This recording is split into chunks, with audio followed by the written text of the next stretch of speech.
latitude, 7th floor.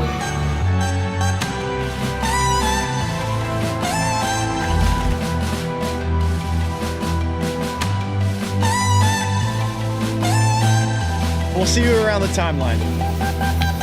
Feels good to be back.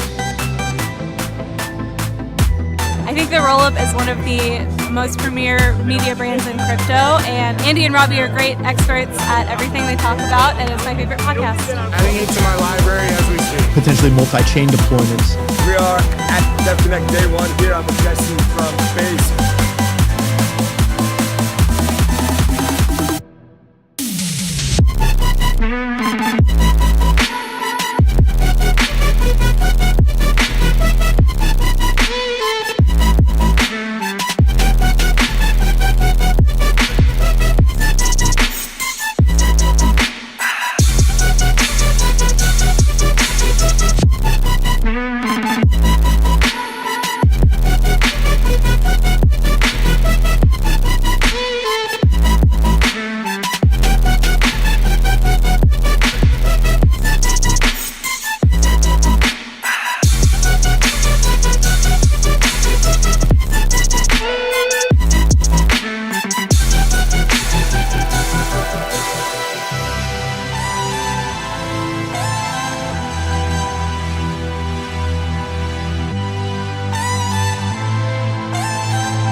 JP Morgan, BlackRock, DTCC, Fidelity, the entire thing was just institutions. It's next level. This industry is going to the next level. And guys, I don't know what else to say. I'm bullish. He said it, he finally said it. I'm so bullish. Andy's bullish, I'm bullish, we're bullish.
Is headed to the top. If we're not already at the top, we're going to the top. We're going. Rollup is my favorite. From all walks of life, all over the world, all over this industry, come together for the Rollup.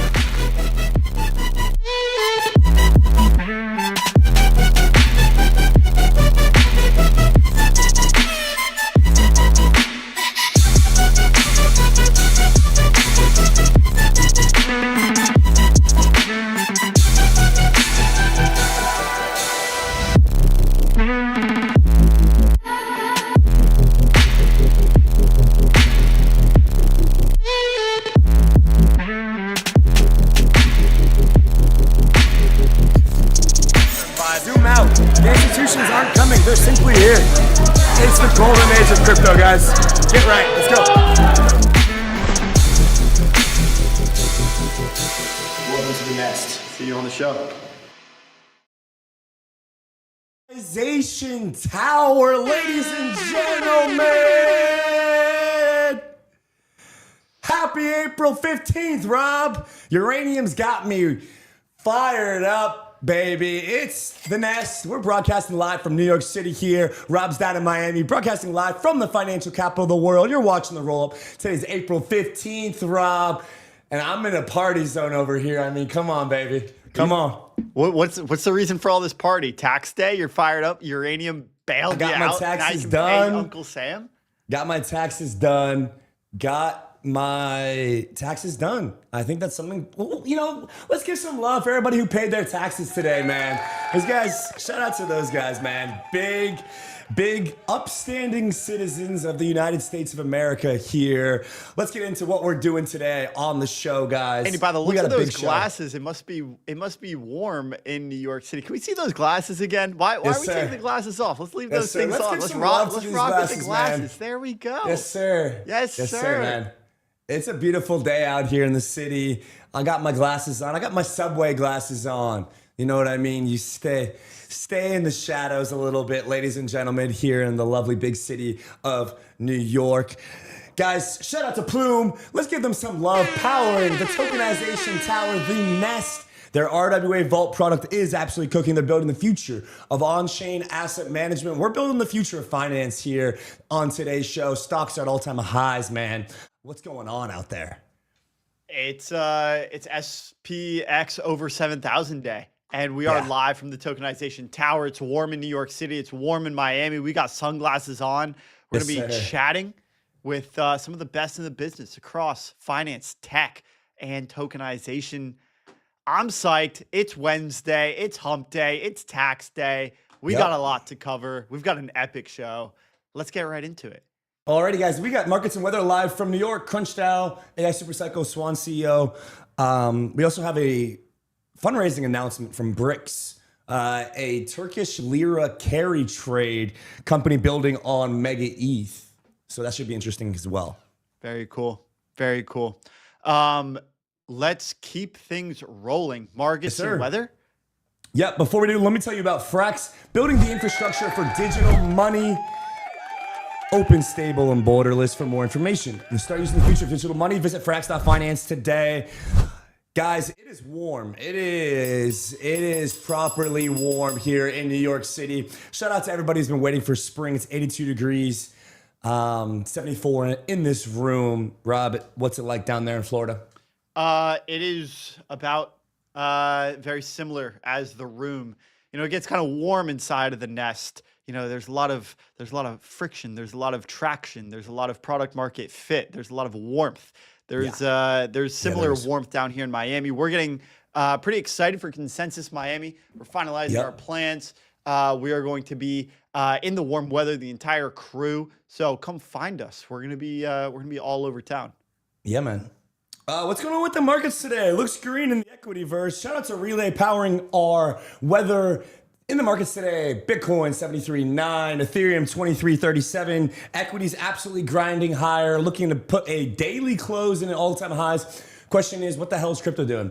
ETH 23.38, Solana 84.2, Chainlink 9.2, back above that 9 level, near hovering around that 1.4. My quant told me after I told him that I allocated into Canton, he told me, why would I allocate 9 months before the winter was over? And I'm not sure what he means by that, but I'm thinking the winter might be over. But we should see. The crypto lack of strength with stocks going all-time highs is not great, is it? It's not good, man. You're counter trading your quant. So, not sure what's going to happen here, ladies and gentlemen. But shout out to Zama, who had a great run yesterday. What are they doing today? They had a nice jump yesterday. Oh, yeah. Pulled back a little bit, but still holding up pretty strong. There is Zama powering confidential encrypted transfers and tokens on Ethereum mainnet. We had the quantum debate on here yesterday. People seem to like that one. There was quite a bit of pushback about whether or not Zcash is actually quantum resistant or not. Unfortunately, the comment section was not very nice to our fellow friend Alex. Andy, I want to hear more about your quant. I also want to talk more about this quantum thing because Bitcoin is actually starting to make some changes. I don't know if you saw, but there's a Bitcoin improvement protocol that's being floated around to freeze some of the wallets that are at risk of quantum hacks. This is pretty controversial. We're going to get into it a little bit more in our news section. While we're here on the markets presented by Zama, you said the quant thinks there's another 9 months to the crypto winter. Is that right? Yeah. Yeah. What's the logic behind this? I don't know. Perhaps just a typical 4-year cycle. But boy, oh boy, if we all got bullish at this resistance, that is going to be a scary, scary hours. We'll see. We'll see. It feels like all the fears of the war and fears of kind of all the macro stuff has subsided, which typically allows, digital assets to be able to have some, pick up some momentum, pick up some traction. But we'll see. We'll see kind of what the lay of the land is in the next couple of weeks. I mean, we're at a pivotal. We are unironically at a lose this level and it's lights out point in the market. Yeah, we'll see. I think we're still in this chop area. I like to think that crypto winter is over. You're right. We'll see. We're obviously trending a little bit higher, but it still feels like we could be in bouncy ball territory despite, ETH Bitcoin is at its 3-month high. Yeah. Pretty incredible to see the altcoins, if you will, leading this rally. So yeah, that's what the quantum guy, Alex, was saying. He was saying that he allocated more to his Ethereum stack than his Bitcoin stack following this latest quantum developments following Justin Drake's co-authoring of that Google piece. So I think that is relevant. I think also, there could be asset managers, allocators, financial advisors out there that they want exposure to the tokenization thesis. They want exposure to digital assets. They're just not quite sophisticated enough to go down the rabbit hole and understand, okay, do I want Aave? Do I want Morpho? How do they make these decisions? Look at the financials on block explorers. I don't see them doing that. I see them maybe allocating to Ethereum as an index of DeFi and some of these tokenization protocols. Well, I thought something that the Zcash team had going for them was that they were going to be more quantum resistant than Bitcoin. According to Alex, that is not the case. Yeah. And we should expect that any and all cryptographic systems to be going through a lift and a redo phase. I saw a tweet from Salsa Tequila, one of the OG 2017 traders. I know you know him, Rob. I think you think he's washed. And in fact, you definitely told me he's washed. I definitely told you that. I'm sorry. No hate to him. He had a great run. I remember following him. I think he's very funny. I think he's got some great takes, but I've just seen a few times his time horizon seem a little bit too short. And I've just seen him be wrong a little bit too. Rob's a big zoom out guy. Rob's a big zoom out DCA guy. I'm a full stack into uranium, go underwater for 2 months straight guy with more than I know how to manage mentally, and then be euphoric as I recoup the losses today on a 3.5% day up. All right, let's get off the markets. We get the institutional bull post, but before we do, I have to tell you about our premier AI partner. I mean, come on, let's give some love. Give it up for Near. This is Near, the blockchain designed for AI native applications and autonomous agents. Start developing today at near.org, near.ai, or near.com for some of your cross-chain needs. I do think it's relevant to mention that the AI category is quite a bit distinct from the tokenization category, whereas I do think Ethereum kind of serves as this index for unsophisticated players looking to get exposure to tokenization. I do think that we're going to have a lot more market segmentation when it comes to AI. And I think people are going to read up, they're going to do their research, they're going to get sophisticated about the AI category. And I could see Near, Zcash, I mentioned Akash, Fala, some of these coins that I think are going to do particularly well because this is diametrically opposed to the tokenization thesis, but it's a completely still different sector. Quite bullish. Yeah, I think it's going to be the follow-on of like the fundamental rally, build up a lot of this excitement for what's happening on the fundamental side, and then realize that OpenAI, Anthropic, large IPOs coming out. Okay, you want to be probably trading that narrative sometime, I don't know, sometime maybe late Q2 into Q3. As those IPOs start to kind of linger closer on the horizon, I think the AI trade picks up. What do we have here? The most underrated institutional bull. This feels like a new segment. I don't even think we have a sponsor for this segment yet. So it feels as if something is brewing here. Andy, why don't you tell us what we have going on here? So today, Bitwise announced the launch of the first ever staked Avalanche ETF Ticker is BAVA. Bitwise gets the most underrated institutional bull of the week award. Let's give them some love. Shout out to Bitwise. Shout out to Teddy and Matt and the entire team. And Hunter. For pushing forward the first ever staked Avalanche ETF. They are staking Avalanche in-house. They cited that Avalanche is the go-to de facto L1 platform for large institutions, MasterCard, Citi. They cited its market cap. They cited its traction and its TPS as well. And they put out today that the color is red. The future is a triangle. Bitwise is the institutional bull, the most underrated institutional bull of the week this week for launching this awesome product today. Shout out to Bitwise. Let's give them some love a ton. These guys are crushing. These guys are big bulls on vaults, on everything in between. So let's go Bitwise. Keep pushing this space These forward. guys have We're going to keep doing this. These guys have come out and they've said that vaults are ETFs 2.0. We've seen how massive financial institutions have been caught flat-footed to vaults. We understand BlackRock is going deep into the tokenization thesis.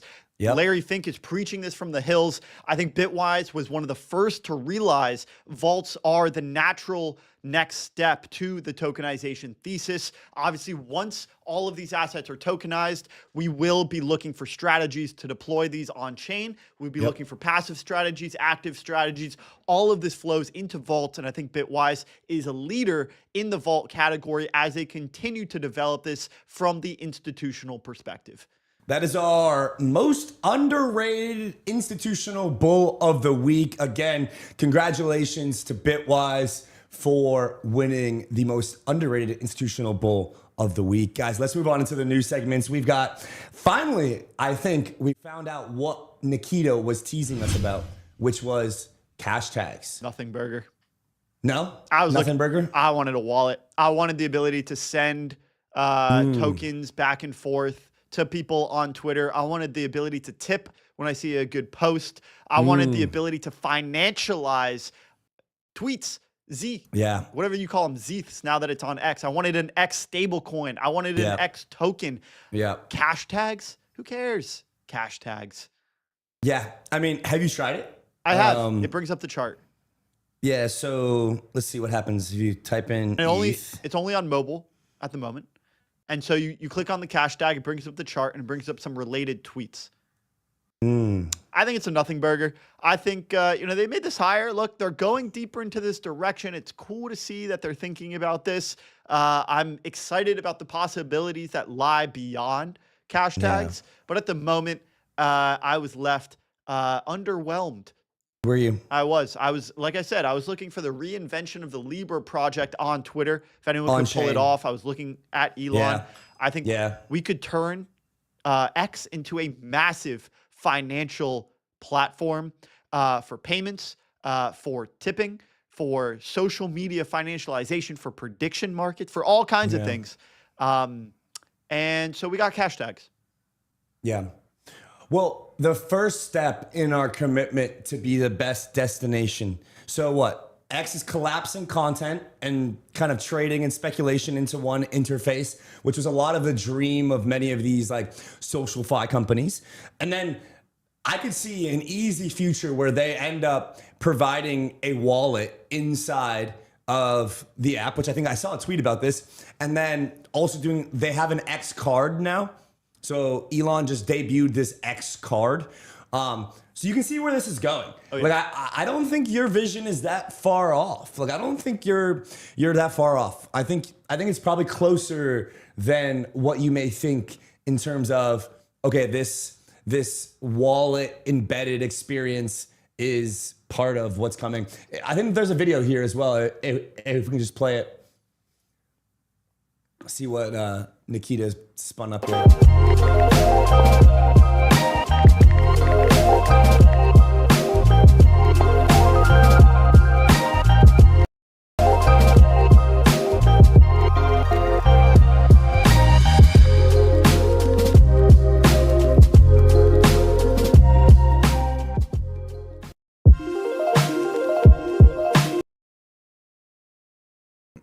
Dude. All right. That's what we like to see. That music is a vibe. Yo. Okay, so they also put bonk on the damn on the freaking main announcement, they put bonk. No, there's no way Nikita put bonk on this thing, man. Yeah. Bonk up there with Vanguard, Apple, and Nike and Bitcoin and Tether. And what you'll notice here, so Nikita is an advisor to Solana, and Solana is the top placement here on this announcement. One could argue, something has to go up there. Conspiracy theories. One could also argue that there's a chance that Solana is doing things more closely with Twitter. I think that's probably likely. Well, this is where I think it starts to get interesting as we think about what this could lead to. Now, I do think it's relevant that in this announcement, they say Cashtags are the first step in our commitment to be the best destination for the finance and crypto community. If this is truly the case and they continue to build out these products, look, I was expecting the wallet today. I was expecting this to be the announcement for what a payment processor wallet type of offering could look like on Twitter. We got Cashtags. Maybe it's a step in the right direction. If they do end up building out wallets, tipping, these sorts of things, you need a high throughput blockchain. There's no doubt about that. I could see how the affiliation between Nikita, Solana having the reputation as a fast chain, also the absolute chaos that occurs on Twitter. It's not quite the most institutional place. Obviously, it's got a little bit of everything on there. You've got some institutional conversation and dialogue happening on there, but Solana's been kind of the place where, look, they had meme coins, but you had the president of the United States launch their meme coin. So it's got sort of the reflexivity and the dimension to be kind of anything that it needs to be. Yes. I could see how to enable a tipping feature or to enable some fast payments back and forth between Twitter users, X leveraging Solana as a network. I mean, look, they have a pilot trading via Wealth Simple in Canada is what I'm reading here. There's a web, Android, and global rollout planned. I think it's very clear X is coming in to be a primary trading destination. I think when you see a thesis on X, right? Or you see a thesis on a social network, you want to be able to go from idea to execution in the same platform within a wallet that you have on that platform and do it quickly. And that reduction of friction I think is what X is getting at here. So congrats here. Congrats to Nikita. Congrats to the X product team. I must say that these guys, they've done a lot in the last several months that Nikita's been a part of the team. And definitely a cool start here. So why don't we move on from this teasing that Nikita did to us last week, and now we're back. Speaking of teasing, the Clarity Act. We can just tease right through this one. I mean, once again, this just comes up on our radar. We to our researchers behind the scenes, we don't need Clarity Act until the Clarity Act is actually passed through the Senate, through Congress, on Trump's desk, signed off. I don't want to be talking about the Clarity Act until that happens. So what? So it's completely off the Senate schedule next week.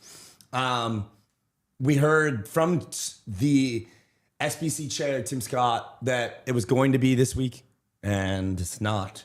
And so, I mean, if no markup is scheduled by April 20th or 25th, midterm politics could kill this. Tom Phillips is expected to release the final draft this week, which would be bullish. I bet the market would react pretty positively to a final draft being released. I don't think the market would care. You don't think you think it's just all been it's just been left, right, and center? It's been left, right, and center. It's been Trump taco outright and in the open. I just don't think, I think the market has just gotten fatigued with all the Clarity headlines. Yeah. Okay. Well, I'm kind of fatigued on it too. Yeah. Let's move on from the Coin Bureau into something that I found, that I thought was pretty interesting and pretty classic Justin Sun. Tron to deploy a post-quantum signatures scheme on mainnet to be the first major chain adopting this NIST standard, moving beyond the ECDSA scheme, which is the basic scheme of signatures that most blockchains use, introducing quantum resistant schemes. So when I had talked to Alex about this yesterday, he framed this as a massive lift and redesign and then re-implement. And so, yeah, I mean, I don't think it's going to be as easy as, hey guys, like we have a quantum resistant technology on chain now. We're good. Don't have to do anything. Like from what I understand, it's going to require every single user on these chains to basically move their tokens into the new quantum resistant ledger or account. And that's what I was actually trying to say about Salsa is he was like, if you think about it, if you buy one Bitcoin today, you get one Bitcoin plus one quantum resistant Bitcoin in the future. If you know, you know. So perhaps you get one quantum resistant Tron in the future as well. Did you talk to Andrew about or Alex about this Tron NIST standard specifically? No, I didn't see this. I didn't see this until today. Yeah, I don't think this came out until today. I think this is going to backfire on Tron. I think Justin Sun is trying to roll this out so that he can shed some light onto Tron as a quantum resistant protocol, of course, and try to catch a bid as quantum is taking more and more share of the narrative these days. I don't think Justin Sun could tell you the first thing about NIST standard post quantum signatures. I don't think he's got a clue what that even means, let alone what the implementation plan could be. I think this thing is far more complex than Justin can wrap his head around. I think he's probably got some smart people at his disposal that are working on this. But I just don't think that Justin Sun really understands what goes into this sort of lift, as you were saying. And I think this is going to backfire. Yeah, I mean, you don't just, like I said, this is a lift, a relift, a redesign, and a re-implementation process. Even if quantum is years away, I mean, obviously chains are now battling for, future-proofing their architecture for whatever reason. Could becoming a new battleground for credibility, or Fugazi. You think Fugazi. I think it's a narrative thing as well. Let's move on from Tron. I think we have an interesting clip next from Delphi. Private AI versus public markets. Private rounds are based on future growth. Once you go public, it's a very different mindset. It's almost like guilty until proven innocent. Let's hear what Jose has to say here about AI and growth of private AI. 1.5 trillion, right? And it does like 200 billion in revenue. It's kind of silly that you're trading at 100x revenue. But a lot of the growth rounds for like private market growth rounds are pricing in these multiples. But yeah, interesting. It's like way more expensive than Anthropic or OpenAI on a revenue multiples basis.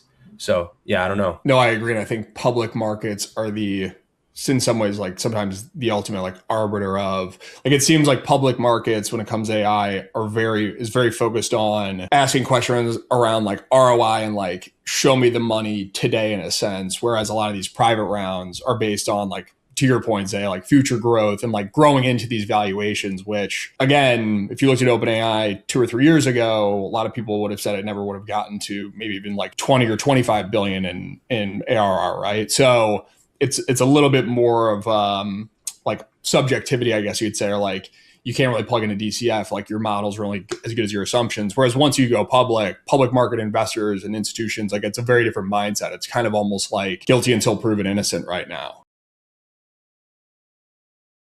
Yeah.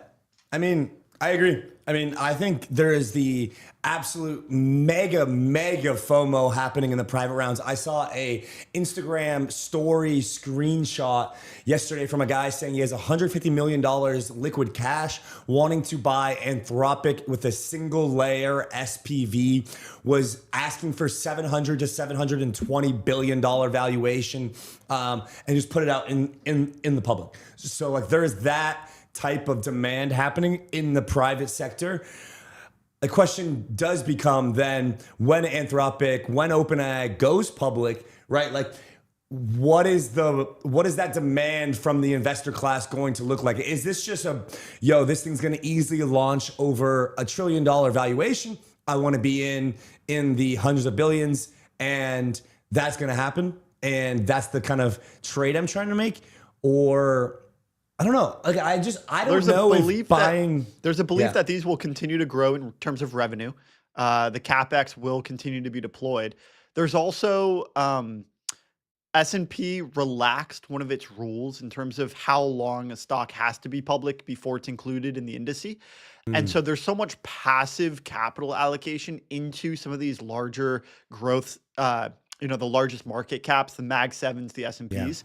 I believe the S&P did this for SpaceX, which is obviously another massive private company looking at, a valuation close to $1 trillion, if not much higher, and are going to be included in these indices. It's just a matter of time. So probably much sooner than we might think. There's so much passive capital that ends up allocating into this, even if it's just not, someone who thinks, oh, I'm going to go buy SpaceX or Anthropic, which I think there are plenty of Robinhood traders that are looking to just direct own these stocks. There's so much capital in these indices that I think will just passively allocate there. And they're almost price insensitive. They almost just don't care because they're just going to allocate to the largest companies by market cap. And so, if there's a belief that, there's large passive retail capital from, pension funds and retirement funds and financial advisors on the other side of these public IPOs, then you get in at a valuation that you think gives you some relative value to the IPO. And then I think Anthropic, OpenAI, SpaceX, there's a whole swath. I mean, Kraken is included in that too. I am a little bit more apprehensive as to what those IPOs, that second wave and beyond, what happens to those. But I do think Krakens. Not Kraken specifically. I think Kraken could do well. I mean, they've gotten a lot of interest as of late, but there's a whole swath of them that are going to tail the IPOs from OpenAI and Anthropic and SpaceX because that's so much new capital coming onto the market. I think there will be some market fatigue after those initial IPOs. Interesting.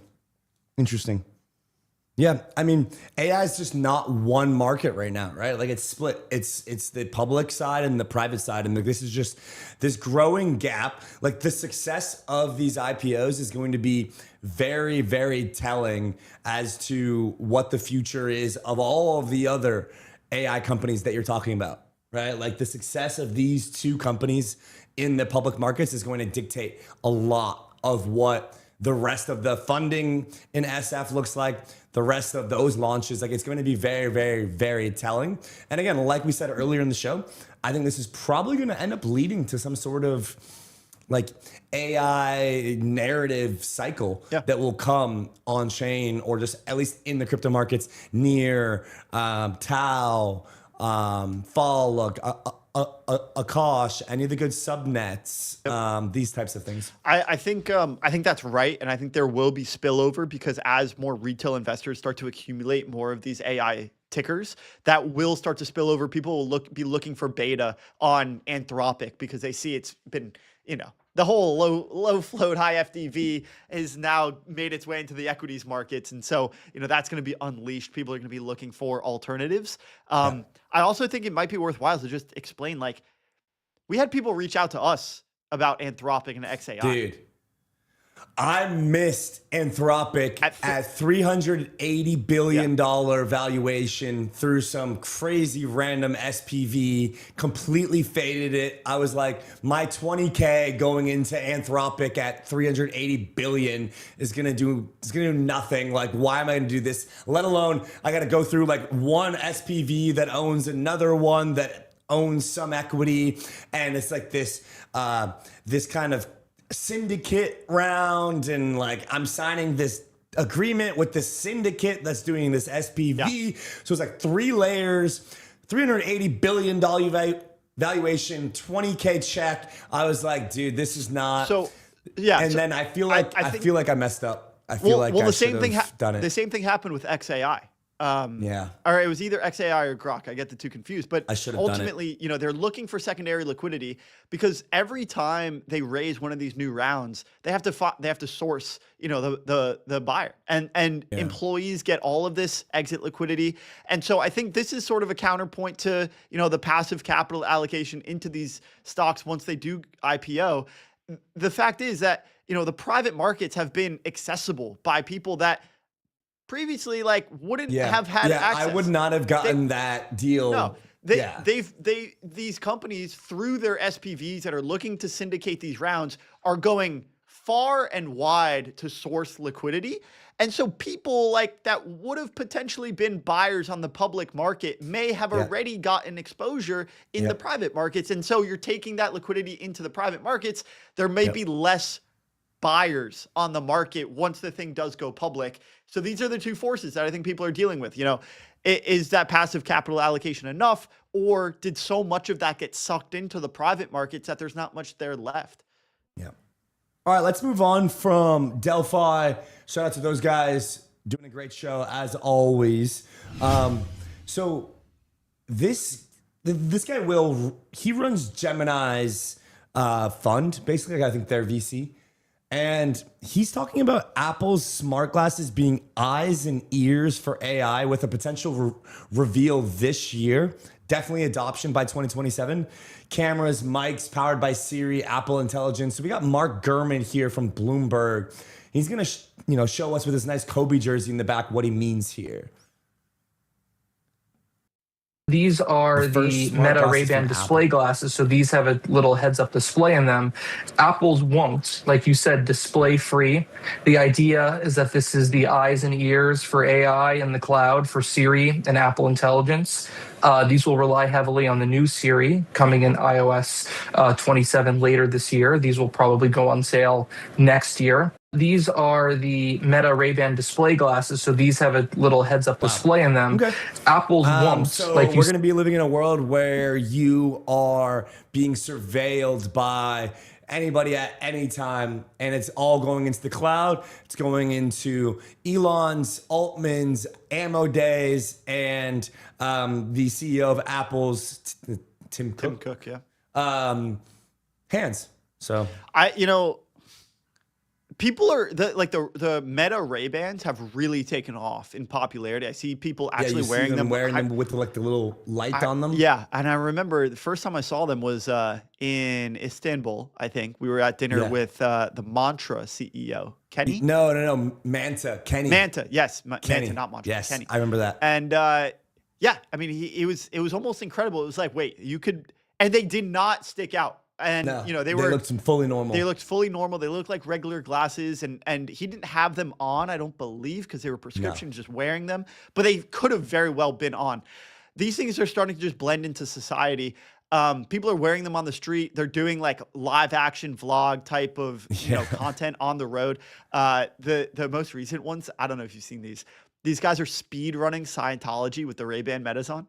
And so they're going into like a Scientology church, and they're running as far as they can through the Scientology building to like expose what's happening behind the scenes with the Ray-Ban Metas on. Jeez. We're going to start to see a lot more of this type of content where people are just getting reactions from things on the street. The difference is obviously, that can just capture video. You can go upload that. You can connect it to some of your socials on Instagram, Meta, these sorts of things. The connection with AI is one step deeper. So once you have this new and improved Siri, which I've been hearing a lot about, you have the ability to start training your own AI. You have Siri, it's trained to you, it's trained to your tendencies, and it can start to make decisions based on what you're seeing. It doesn't have that display, but obviously you can talk to it. You can have an earpiece in, you can be communicating with it. And so you're effectively the eyes and ears of Siri. Siri never had eyes before. It is now going to have a visual interface into the real world, and it's going to have so much more data that it can use to factor into its decisions. I'm excited for Siri to get better. I tend to be optimistic about this, but it's difficult to really know what this is going to look like before it comes out. I do think that this is going to end up building a lot more possibilities of what we can potentially use in our daily lives. It's not just going to be LLMs anymore. I'm excited for what we can do agentically once the data becomes available to these models. Yeah, so this is like the transition from the digital world to the physical world. Yes. I think a lot of this training data that these glasses are going to provide to the companies that are running the models underneath is going to also probably be used for robots. Yeah. I think that like a lot of the spatial training data is going to be used for robots. Yeah. And like it'll be a training use case to get the kind of clankiness out of the robots. I didn't mention when I was talking about Akash and Fala sort of falling into this AI categorical, trend. I didn't mention the other one that, we've had on the show multiple times. Arthur Hayes and Malmstrom has invested into, but on this robots narrative, Aoki is the one that comes to mind. It's and virtuals. We have virtuals on today. And we've got virtuals on today. And so, there is crossover into digital assets, especially, when you really start to think about the machine economy. Like it's not just software, like there's also robots that will be conducting parts of commerce. I do think that, decentralized compute, decentralized payment systems are going to become increasingly important. Aoki is one that I've held on to for a little while, and I think can capture some upside. Oh, really? You still hold Aoki? I do. Low market cap. I'm just staying patient, zoom out. Who knows when this thing is gonna really take off? But I've got a small bag. Nice. All right, let's move on into our news from Securitize. Brett Redfern, ex-SEC, on why Wall Street is no longer watching from the sidelines on one of our favorite shows, Crypto in America. Brett just joined as the president of Securitize and will be leading the efforts there. Let's play this clip and see what Brett has biggest said. opportunity today that's ahead for us. Well, again, thank you for having me. And I love this last discussion because it's really interesting to see the way that traditional financial market participants are really starting to embrace this space. And having been involved in these discussions for several years, while at the SEC, certainly while at Coinbase, and then in the last several years running my own financial advisory practice, you go out and talk to firms. And there was a period of time when it just felt like, the bulge bracket banks, a lot of traditional finance, they were very skeptical. There was a lot of hesitancy about diving in. There was interest in having like innovation areas, explore things, but they weren't really diving in. And then, a couple of years passed, and then you got to a place where they were, wow, we're really interested. We need to learn more. We need to get smarter about it. And it feels to me like, in the last year, certainly since the change in administration, increasingly it's like, okay, we got to get moving. We're behind. We want to catch up. We want to do something. We want to, make projects happen. And so that tone has changed a lot. So I think that traditional financial market services firms generally are gung-ho to, stop talking, stop thinking, and start doing, and really start to make some projects happen. Yeah. Biggest opportunity. I mean, that's what we've been calling it, right, Rob? It's institutional FOMO. It's institutional FOMO, and it's not just R&D and narrative theater. It's actually, boots on the ground, rolling out products. Yeah.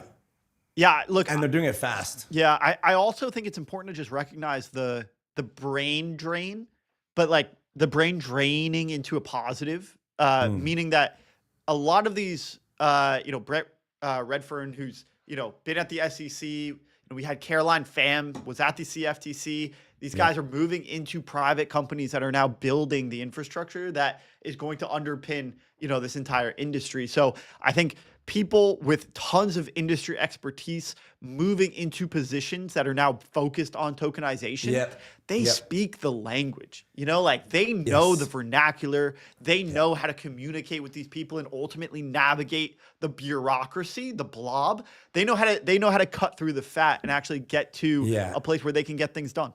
Yeah, Brett does not speak any crypto Twitter jargon. I'll tell you that. I think he's got like 3K followers, but that doesn't even matter to the guy because I bet bet the guy's getting securitized exactly where they need to He's be. got a Rolodex, you know? Exactly. He sends him an email. He calls him up on the phone. He says, hey, what do we got to do here, there, and everywhere? Like, they just go direct to the people because he's probably worked with the people at the SEC.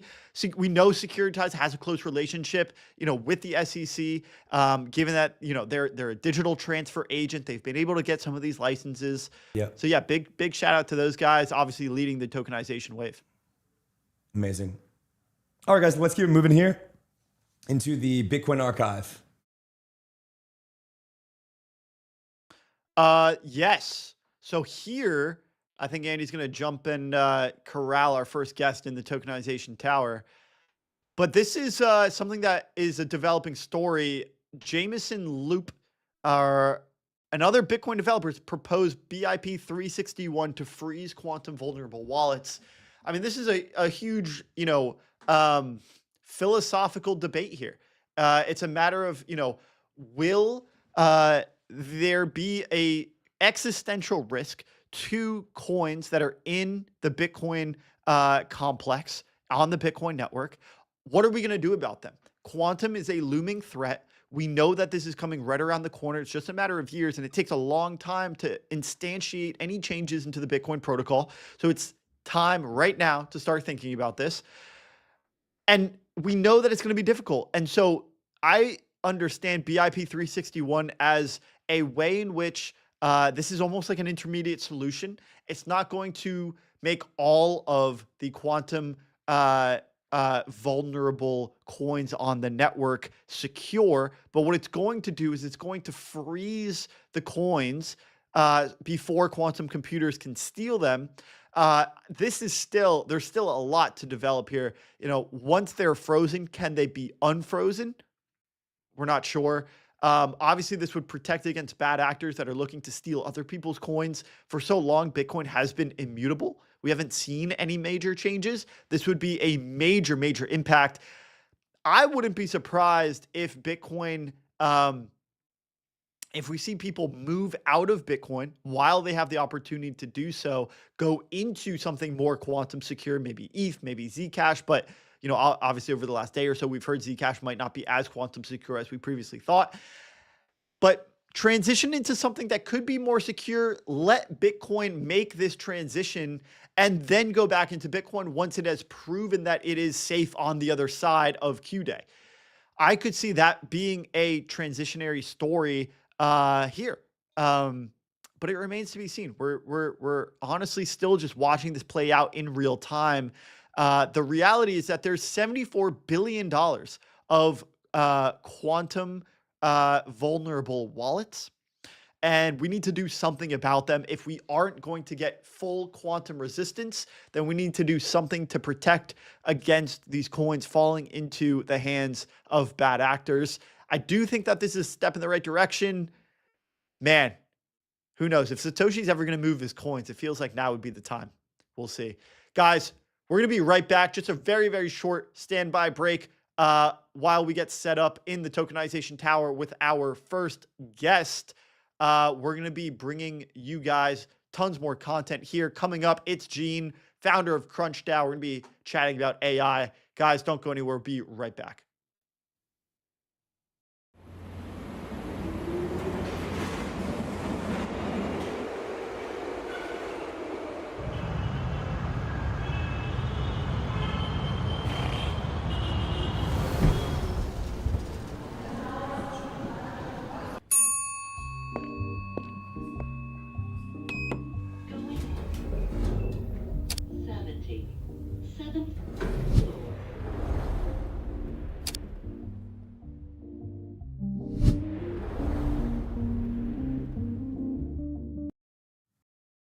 All right, ladies and gentlemen, we got Gene Hérelle here, the founder of CrunchDAO in the tower. Welcome to Tokenization Tower, man. I like the sports coat, man. Thanks for bringing it out.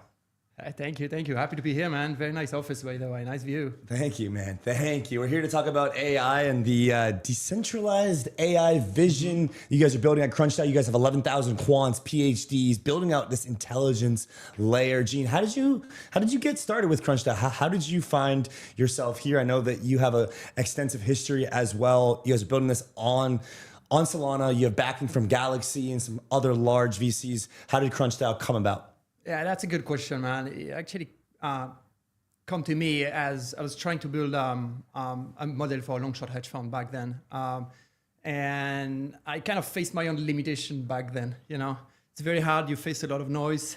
You have the other guys on the other side of the street, right? You have Millennium, Pond 72, Two Sigmas, you know, people that can afford the $1 million quants, you know, every 6 months, you know, and put them out of the market for 2 years when they are in garden leave. So you're facing this kind of mathematical power. And so you have to fight for alpha. You have to fight for information coefficient, for information ratio.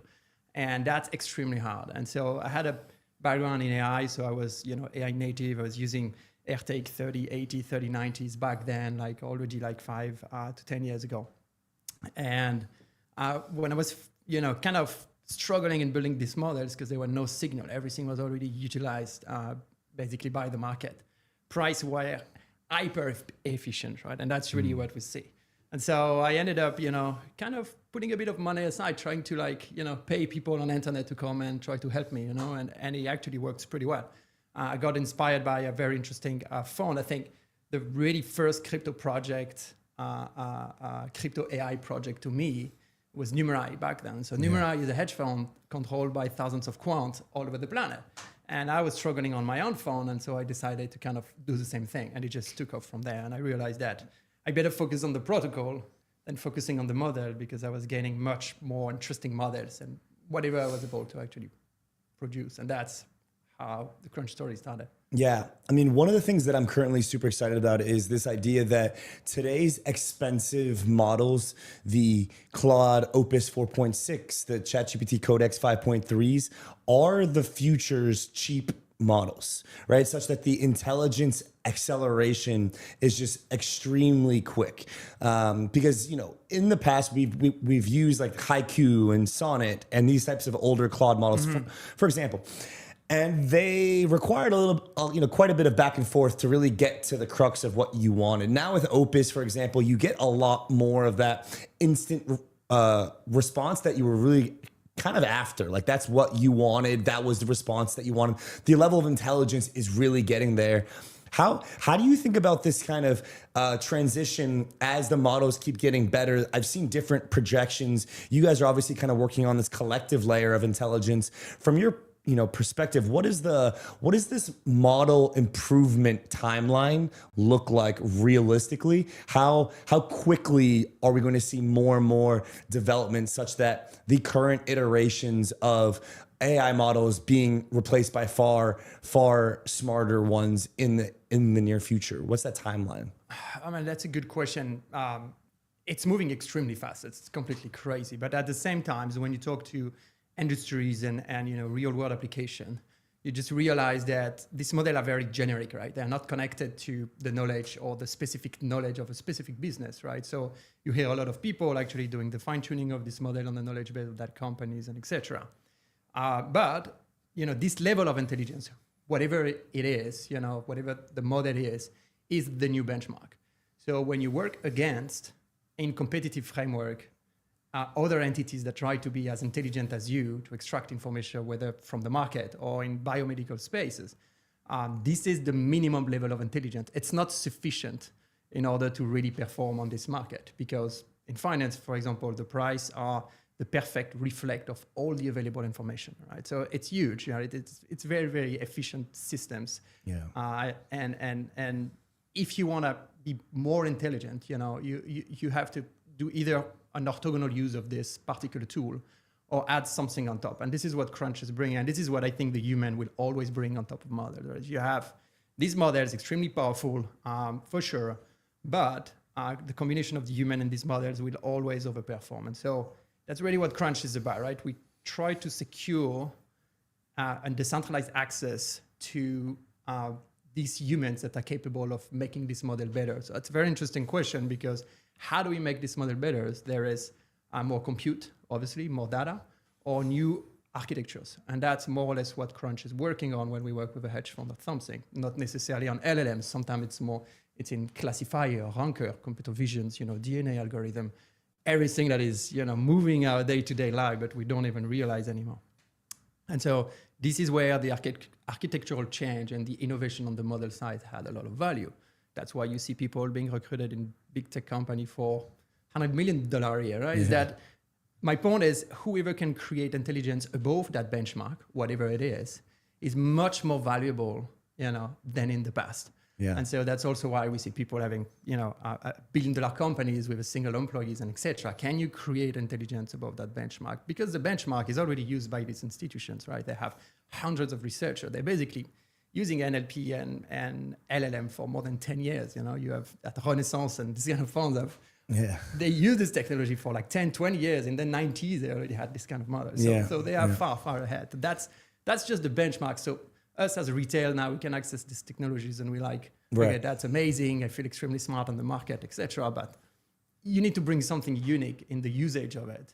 It won't do the job for you. You need to bring that knowledge. So one of the things on that front with regards to the usage and this acceleration that we're seeing is we've seen this Claude Mythos model come out or kind of be preemptively leaked prior to it, supposedly supposed to being out there. And it's really causing a concern in the AI community around national security even. Coinbase, as of yesterday, was in deep talks with Claude to prevent something like a Mythos from infiltrating its internal security processes and such.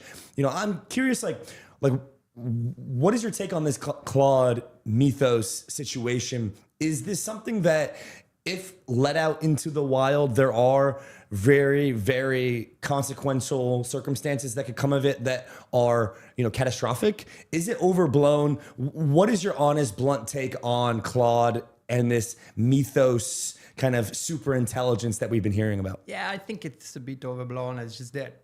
It's a massive improvement. It's very, it's brilliant work, but I think it's a bit overblown. But these models are gradually getting better, right? So if we had Mythos straight out of the box 2 years ago, that would have been a complete different story. But I think now people are kind of conscious of potential security breach, and how to use properly these kind of tools. And but obviously, internet have been scanned by people that were trying to find a way to get into your systems for years, for decades, right? People were just spending their time. I don't know if you already had a form online and how many submission you get on that's completely random. Yeah. You just realize how much time your website is being scrolled to look into your API and etc. These systems are just becoming more efficient, finding, this kind of cybersecurity threat is to a whole new level now, for sure. Yeah. So not worried about this kind of overarching super intelligence that's going to, nuke a lot of the security systems, just kind of something that needs to be contained. Is it a containment issue or is it a safety issue of actually having guardrails on something, so powerful such that some of the world's leaders are even worried about? I mean, Trump came out today, I think, and said, okay, Claude Mythos is not a national security problem. But the fact that he even has to make that statement shows you that there's something happening here. Is it a containment issue? What is the issue at hand here? It's a good question. And I think, you should ask the question to Trump and why did he have to actually come, forward with this statement? I think yes, it's also a lot of marketing, right? There's a lot of CapEx being involved in this kind of operation and things. So obviously they try to make as much noise as possible around these technologies. But it is what it is. And I think that in 3 weeks to a month, we will talk about a new model, and it will be another threat. And we will have already contained this one. It's just a matter of being conscious that these tools are there and people are using it. So we must be aware of it. Yeah. So let's talk about kind of the way that some of these institutions or financial firms that you guys are helping and collaborating with are actually using LLMs and intelligence. Can you give us a high level of how finance is being re-architected right now with the use of LLMs? What is is it trading strategies? Is it research? Is it decision making? What are you seeing as the strongest point of your product and your offering to these firms? What are they getting the most out of that you guys are doing? Yeah, well, so all the LLMs that you can find out there are basically accessible for them. They have almost unlimited amount of resources to invest in tools that make them more intelligent, right? Yeah. it's more of an ROI use case. So these funds are actually very difficult to disrupt because it's a winner takes all kind of industry, right? So people that have been in this industry and managing firms that are in this industry for decades, 20 years, that have amazing track records are going to stay there and still there. They've already been using this technology for a while. As soon as the first transformer paper was out, you already had hundreds of quants in each of these investment firms that were already implementing this tool. So it's more of of an architectural, how do you architect a fund that will be impacted by LLM and, the back office, front office kind of operation? How do you look through unstructured data and try to create a new kind of information or maybe make this function kind of autonomous? That's what's happening. It's more of an architectural change than an alpha race, except for a couple of funds that started, from the get-go with this reasoning. You remember this, forgot his name, from this researcher from OpenAI that started this 2 billion fund from day one at 21 years old, coming with this complete new architectures and way to do things.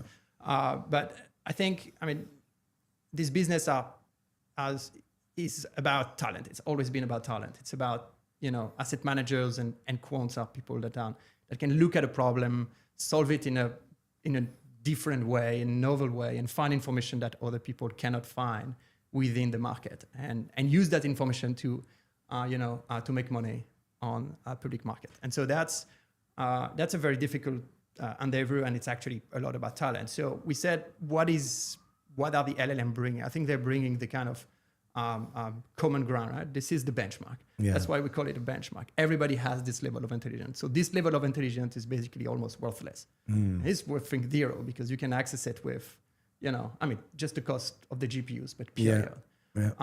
But anything above that, that's really what these funds are after when they work with Crunch. So they're like, okay, we have this very specific, use case inside the fund. Let's talk about structural break analytics. How do you look at time series and try to find when time series are changing regime? That's the kind of thing they look at. Can we find a causal relationship and build graph using causal theory into financial data?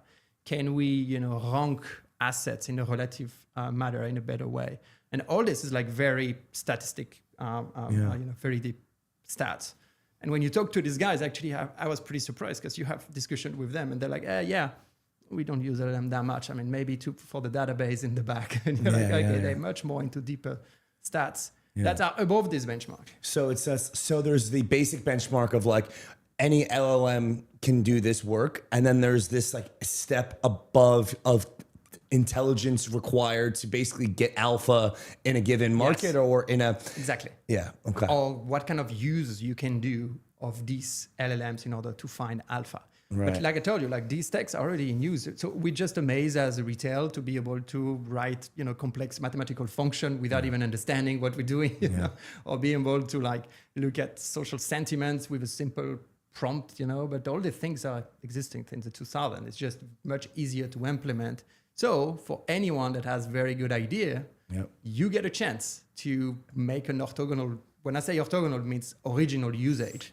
of that tech that nobody thought about before you. And this is where you found alpha. But we also work in, in the biomedical space now. They kind of face the same revolution in the biomedical space where computational methods are moving extremely fast. And there is a lot of low-hanging fruit now that machine learning engineer and data scientists can unlock in order to make, biomedical research move faster. So our second biggest customer, at least vertical, is in the biomedical research space with the Broad Institute in Harvard and MIT. For example, we've been doing computer vision on human cells in order to improve the detection of specific type of cancer. Or we do DNA perturbation in order to predict, what will be the response of your metabolism to a specific DNA changes in order to eradicate obesity. There is these massive questions that the LLM won't solve. Maybe a usage of the LLM will solve. So when you put very smart people,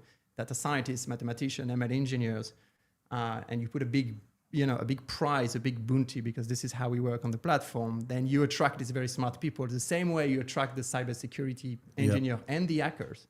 Right? Nobody's hiring a hacker anymore, right? You basically, they don't want to work for you. You put a bounty on the platform, on your platform, $1 million bounty to break into this iPhone, for example, and you will attract this guy. It's pretty much the same thing on our platform. We have this customer that are looking for improvement of intelligence on a specific subject. And we have a big bounty on the platform, and thousands of people start crunching the numbers in order to improve whatever, this lab is already doing. Yeah. And of course, they benchmark the human against LLMs, right? That's what they do. This is the benchmark, but LLMs are still far behind what the researchers do. So the way that Crunch is kind of set up, it almost reminds me of like the subnets within BitTensor in a way, right? Like you've got these subnets competing to get tau emissions because they want to, have this ability to be able to like scale their operation. So they go out and they try to kind of like compete in terms of the best possible product or intelligence to get that. But that over the last couple of weeks has faced a lot of pushback. We had quite a few BitTensor bulls on the show in the weeks leading up to Templar Subnet 3 effectively announcing their departure from the BitTensor ecosystem, stating that there was a lot of fugazi in the state of the decentralized way that they were running their operation, stating that the founder Const pretty much had the ultimate say over a lot of the operations, that the decentralized nature of the industry wasn't exactly what they were after. It wasn't what it was, sold out to be. And so I'm just curious, like where you see that going. Like, do you feel that this Subnet 3 leaving BitTensor is a massive unrecoverable blow for BitTensor? How do you kind of think about what happened there as a result of the mechanism design? What does that mean for BitTensor going forward? And then how can you guys avoid that with Crunch? So for sure, it isn't an unrecuperable issue for sure. And there is already like the infrastructure behind Covenant, so the 73 billion parameter models that the Templar subnet SN3 was running is basically open source. So it's already being forked and relaunched on BitTensor. And I think you're going to have a much bigger model coming in the coming months. So it's already, back on track. But what you mentioned about the issue in the mechanic and the design is that there is a lot of talent within BitTensor, and there is basically this way for them to live at the moment. And there is, I think, the retention is maybe the issue here, but the tech that has been created out of the work that Templar was doing is already probably going to be back on BitTensor in the coming weeks. So it's recuperable, of course.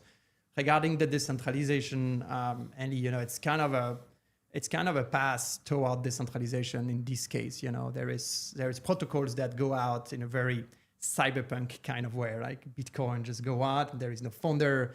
You don't know anything. It's very cyberpunk visions and kind of the true original vision. Yeah. The more modern project comes with founders, and often, no matter how decentralized is a protocol, the founder will have kind of an influence on it. I mean, there is maybe 1,000 people that try to fork Ethereum, and nobody follow these forks, because when Vitalik is saying something, people say, oh, Vitalik has a track record of being right for the last 20 years. So for the last 10 years, sorry. So we are following the founder. That's why what is so brilliant about not having a founder, on Bitcoin is that you also remove the centralization of having these influential figures on top of a protocol. So that's unfortunately something that's very hard to fix. I mean, except this can't disappear and decide to not give any news anymore to anyone.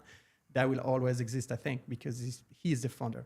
Now, how to avoid that? I think apart from disappearing and having no founder on top of a protocol, I think it's just like iterating like one step at a time and making sure you listen to the builder on the protocol and make sure they have the things to actually build. But in a decentralized protocol where you have, tokens in the case of BitTensor for every sub-project, I know they are coming with some update, and so I'm like eager to see that.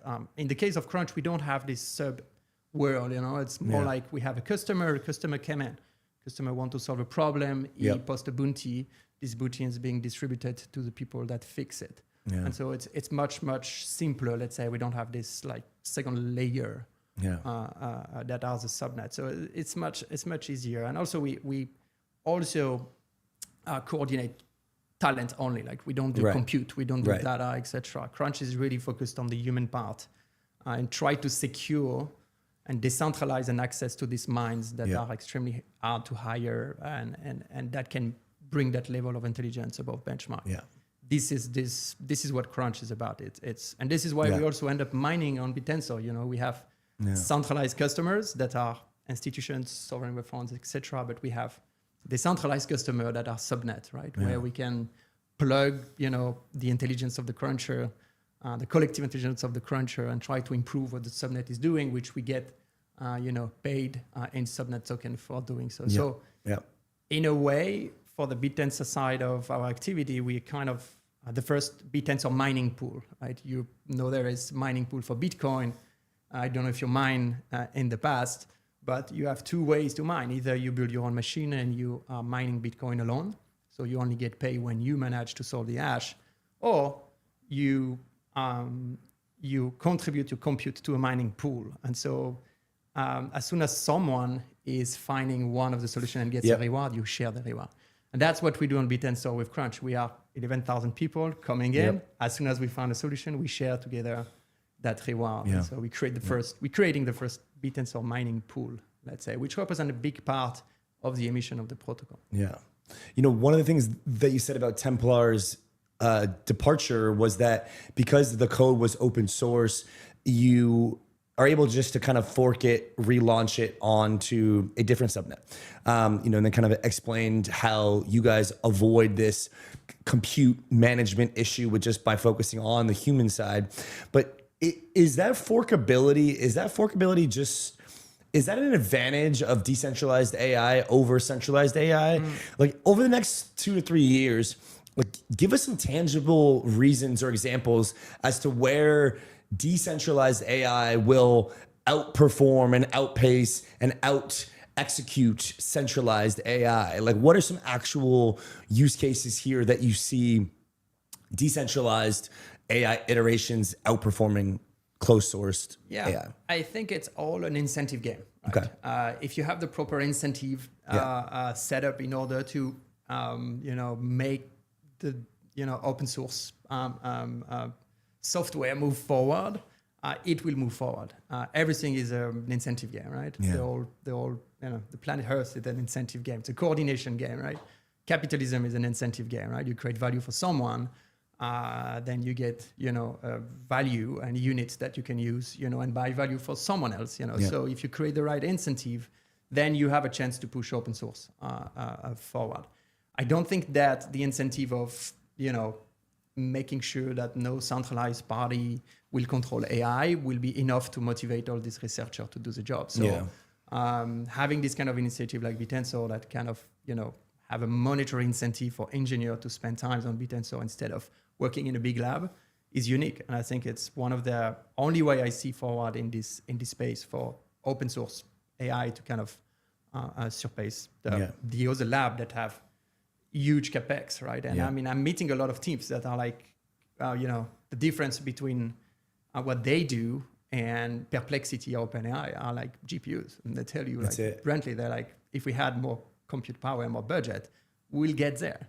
And so Bitensor is a way to get there, right? Is that just from like the model, like just from the model capabilities and like the product capabilities? If they had more GPUs, they could make better technology. Basically, they can make better models. You can train bigger models because, you know, most of the innovation that are happening in these big labs are kind of now known within, you know, the tech ecosystem, and like open source kind of follow closely, you know, what's happening in the private lab now. At the moment, with the right incentive, I believe that it can go, you know, eventually faster. And so you have to pay a lot of money to train large models. Yeah, exactly. You're going to need graphic cards, a lot of graphic cards, and especially a specific type of graphic cards that are hard to get because they are under a lot of demand in order to train the models. And then for the inference, it's a bit simpler, but really for the training part, it's a bit tough. So that's why SanDisk, the memory company, is up like 12x this year. Yeah. That's partly. And not only, all the way through this value chain, right? All the way to rare earth and etc. Right? It's happening all the way to the price of electricity in certain state in the US. Yeah. So when it comes to the kind of collective intelligence construct here, how do these kind of firms that you're working with actually like want to actually work with you? Is it like what is it that you're able to tell them such that they're not going to work elsewhere, or kind of like, because I feel like there's a lot of like, oh, I'm doing this AI thing and like, this is it. Like this is the best thing since sliced bread. Where are we at? What is the thing that makes these institutions and firms comfortable working with CrunchDAO and your team of quants and PhDs, et cetera?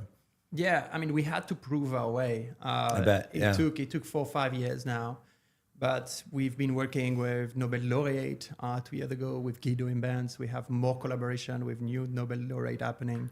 We have paper that you can find and that we can distribute to our customer, where we have one of the largest sovereign fund on the planet, plus a Nobel laureate writing papers about Crunch outperforming by 40% the benchmark that they had internally. Really?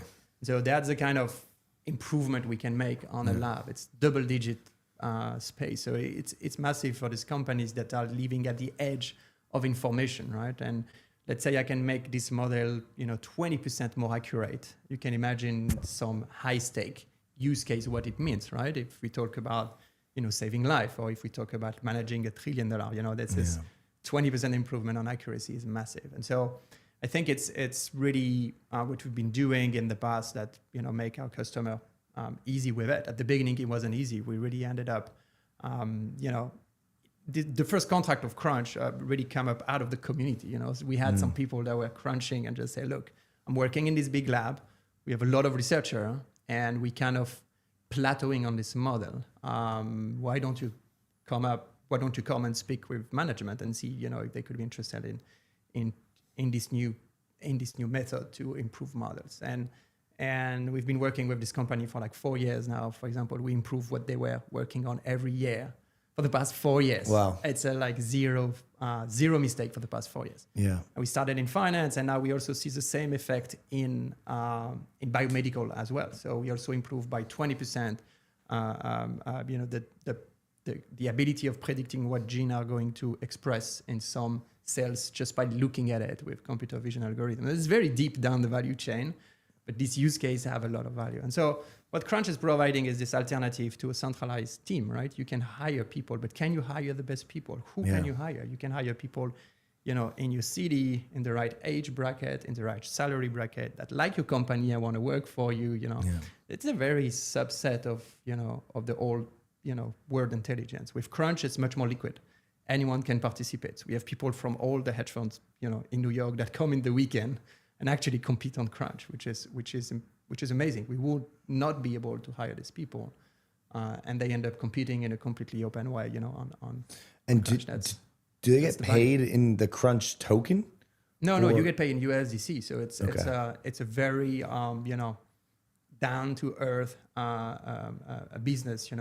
We have customers that pay, and we basically have bounties on the platform that we can grow depending on the complexity of the task to attract more talent to come after that. It's very much like cybersecurity type of bounty, but for AI models. And so the reason that it's on Solana, like on chain, is that just to facilitate the payment side of it, or the openness of why do you need a blockchain for this? That's a good question. There's two things. You need to secure the contribution. So when people come on Crunch, they actually don't come just to get the money of that bounty, because first with our customer, we produce this model, and then we have some customer for who we also produce the deployment of this model, the update of this model, the API calls that they're going to do to this model. And so we enter this multi-year contract with these companies that once we find the right solution, they want us to operate the whole, machine learning deployment scope. And so when we do that, we pay, the cruncher that continue to try to optimize the model. They continue to receive reward and bounty along the life of that product. So that's really what they get extremely excited about. It's the long-term value of a model, right? If I tell you can receive award every month for that model, if you stay on top of the leaderboard, then it becomes kind of a side revenue gig, right? And it can grow, especially with our type of customer and the type of problem we're working on. So blockchain allows us to really show them and be totally transparent on, okay, when your model were called, how many times this company called your models. And you can really monitor the model nodes to see how many times the customer is actually taking on your models. And so you can make sure that your rewards are proportional to this. So we really try to, thanks to a blockchain, we can create a transparent alternative to going and working to a company, right?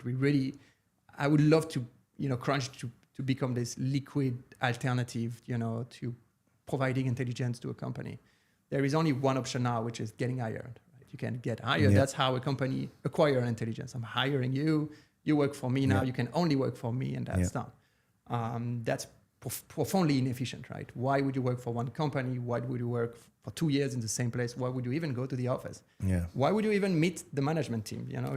Just define the problem and let anyone participate. And I think, we've seen people living full time of Crunch, and that's absolutely beautiful. And there are people that are profoundly, originals, and they are extremely good at mathematics, and they won't fit anyway. In coming to the office, they won't work in a firm. They actually turn down offers from funds that were organizing bounties on their platform. They say, no, I'm living in Centre France. I like to do my things. I won't wear the suits. I don't want to take the metro. Big cities are not for me. So they're not coming in. They don't want to work for you. Pretty much like the hackers. They are these, original people that are all over the world, and not only in Europe, in the US. We see a lot of amazing talents coming from Asia. Coming from India, coming from the other part of the world. And these guys that don't necessarily have the opportunity to solve this problem in the traditional way. Whereas with Crunch, they can just come on the platform and work for the broad, on cancer research, for this big hedge fund in the city. Gee, man, thank you for coming out and spending some time with us today. I think there's a lot to be said about bringing collective intelligence to companies that are willing to pay for it at scale, bringing the sharpest of minds, really, together in one place, on chain, on Solana, and doing it at scale. So thank you for your time, and wish you the best in the coming months to years. I'm sure you're busy as the AI train keeps chugging, and I appreciate you joining us. Thank you, Andy. Thanks, Gene. Alrighty, guys, we'll be right back with our next guest here from the tower. Give us just a second. Don't go anywhere. Thank you for being here. Shout out to Gene. Shout out to CrunchDAO. We'll see you in just a second.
All right, we're back. Shout out to Gene and Andy. Great conversation about decentralized AI edge. We're going to keep things rolling here. Obviously, you guys must have seen this. Why don't we just get back to the headlines and the news here? Allbirds goes all in on AI. What is going on here? This is a shoe brand. Sells its brand and footwear assets, renames itself New Bird AI, uses $50 million of convertible financing to buy high-performance GPUs to pivot into AI compute infrastructure. I quote tweeted this and I said, this is the first GPU treasury company. Obviously, we saw the onslaught of digital asset treasury companies buying up public tickers, NASDAQ-listed companies, in order to get the exposure of a public company, but then shove a bunch of digital assets into it, come up with a digital asset strategy. It's effectively what's happening here, just with AI. And so what we have here is Allbirds, previously was a shoe and a footwear company, has now bought $50 million worth of GPUs using this convertible financing facility, and is going to have a GPU AI strategy. I'm not surprised to see this. It doesn't have to have anything to do with the previous purpose of the company. And so the fact that it was a shoe, footwear doesn't matter at all. The fact is that we're now seeing business models on the back of AI when they realize that, look, if we had a struggling business, there's a very easy way to compete in the current market, especially if you already have some sort of lucrative ticker distribution listing on a public exchange. You can just buy a bunch of GPUs and serve the compute. That's exactly what we're seeing here. I'm coining this. I'm calling this a GPU treasury company. I expect more companies to do this. That's potentially the hot take. I think a lot of people are coming out saying this is stupid. Why are they doing this? It's a shoe company. This has nothing to do with things. But I think we're going to see a lot more companies do exactly this because look what it did to their ticker. Rocket ship. I think it appreciated 400% in the following hours after they announced this. Absolutely incredible. You see what the market's reaction to this is. Obviously got a bit overzealous here, but I can imagine that we're going to see at least a few more companies attempt this. And then I think we're going to see this start to fizzle out. And then we're going to move on to what the next thing is and how we can harness the AI trade. But this is ultimately new strategy. Kudos to Allbirds. We just continuously see this in the market. Snapchat was a recent proponent of this private equity AI enablement, just harnessing the narrative at the moment, jumping on the bandwagon and pivoting the entire company around it. So shout out to Allbirds. They got a windfall here. Let's keep moving. We've got World Liberty Fi making adjustments to their tokenomics. They posted a governance proposal to the forum for the community discussion. We believe it represents one of the strongest long-term governance alignment signals in DeFi.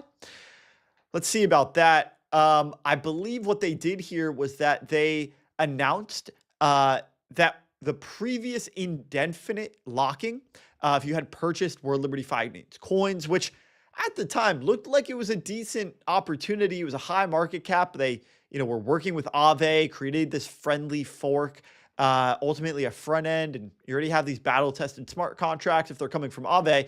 World Liberty on the face of it seemed like it was going to be a decent project. They already had distribution, but their tokenomics, indefinitely locking up their investors. They had different rules for American investors and abroad. Let's scroll down and see what we have going on here in this proposal. Because like I said, I believe that they now have an option where there are opportunities to unlock after 2 years. So here we have every advisor, institution, partner, founder, team member locked tokens. That's a large number. I believe that is 45,238,585,647 World Liberty Finance tokens assigned to a 2-year cliff with a 3-year linear vest upon opting in, subject to a 10% burn upon doing so. So you would have burned 10% of your allocation if you opted into this vesting schedule, which is already one of the longest vesting schedules out there. It's already a year longer in the cliff than standard 1 year 3 vest, up to $4.5 billion, $4.5 billion World Liberty Finance were permanently destroyed. If we continue to scroll, the early supporters, all 17 billion locked. Early supporter tokens moved to a 2-year cliff, followed by a 2-year linear vest. Full allocation retained, 0 burn. So they're improving upon the indefinite schedule. They're no longer requiring a burn. And they're moving to a 2-year cliff plus 2-year vest, no longer the 2-year cliff, 3-year vest. This is not that significant of a change. This is still longer than 2 years. So the take that they're still going to make you wait until Trump is out of office before you dump your tokens. They are literally doing everything they can to hold this thing up. Look, at the time when this was first talked about and launched, it was a pretty ambitious product. It seemed like it had everything going for it. The tokenomics, if they just followed maybe a 1 year 3 vest, that would be pretty standard. But then obviously people would come in and they would probably dump before Trump was out of office. We're going to keep things moving along. Why does this matter? If it's passed, it will remain committed to governance participation for at least 2 years. Look, I don't think this is as significant of a reduction that people were looking for. The fact of the matter is that these tokens are still locked very, very long. I think much too long. And so World Liberty Finance is teetering, and I think is now under the microscope on the hot seat for all of the reasons Democrats are going to throw all of their lawfare that they can at World Liberty Finance. Guys, we've got our next guest ready to come on the show. I'm excited. We're going to be talking with Jansen about virtuals and everything that they have going on. Andy just did a great interview with Gene on decentralized AI at the edge. We're going to continue the AI conversation rolling with agents. Let's bring up our lovely co-host here, Andy. Yes, sir. Good to have you back. We got Jansen from Virtuals coming up to talk about their robot protocol. That's going to be very, very robotic, one could say. Yeah. We were talking about robotics a little bit earlier with the new Apple glasses that are supposedly going to train Siri, give Siri some eyes into the real world. So without further ado, super quick break, get you guys into our AI Super Cycle, our weekly show powered by our friends at Near. Guys, we'll be right back and get that set up for you guys in just a second.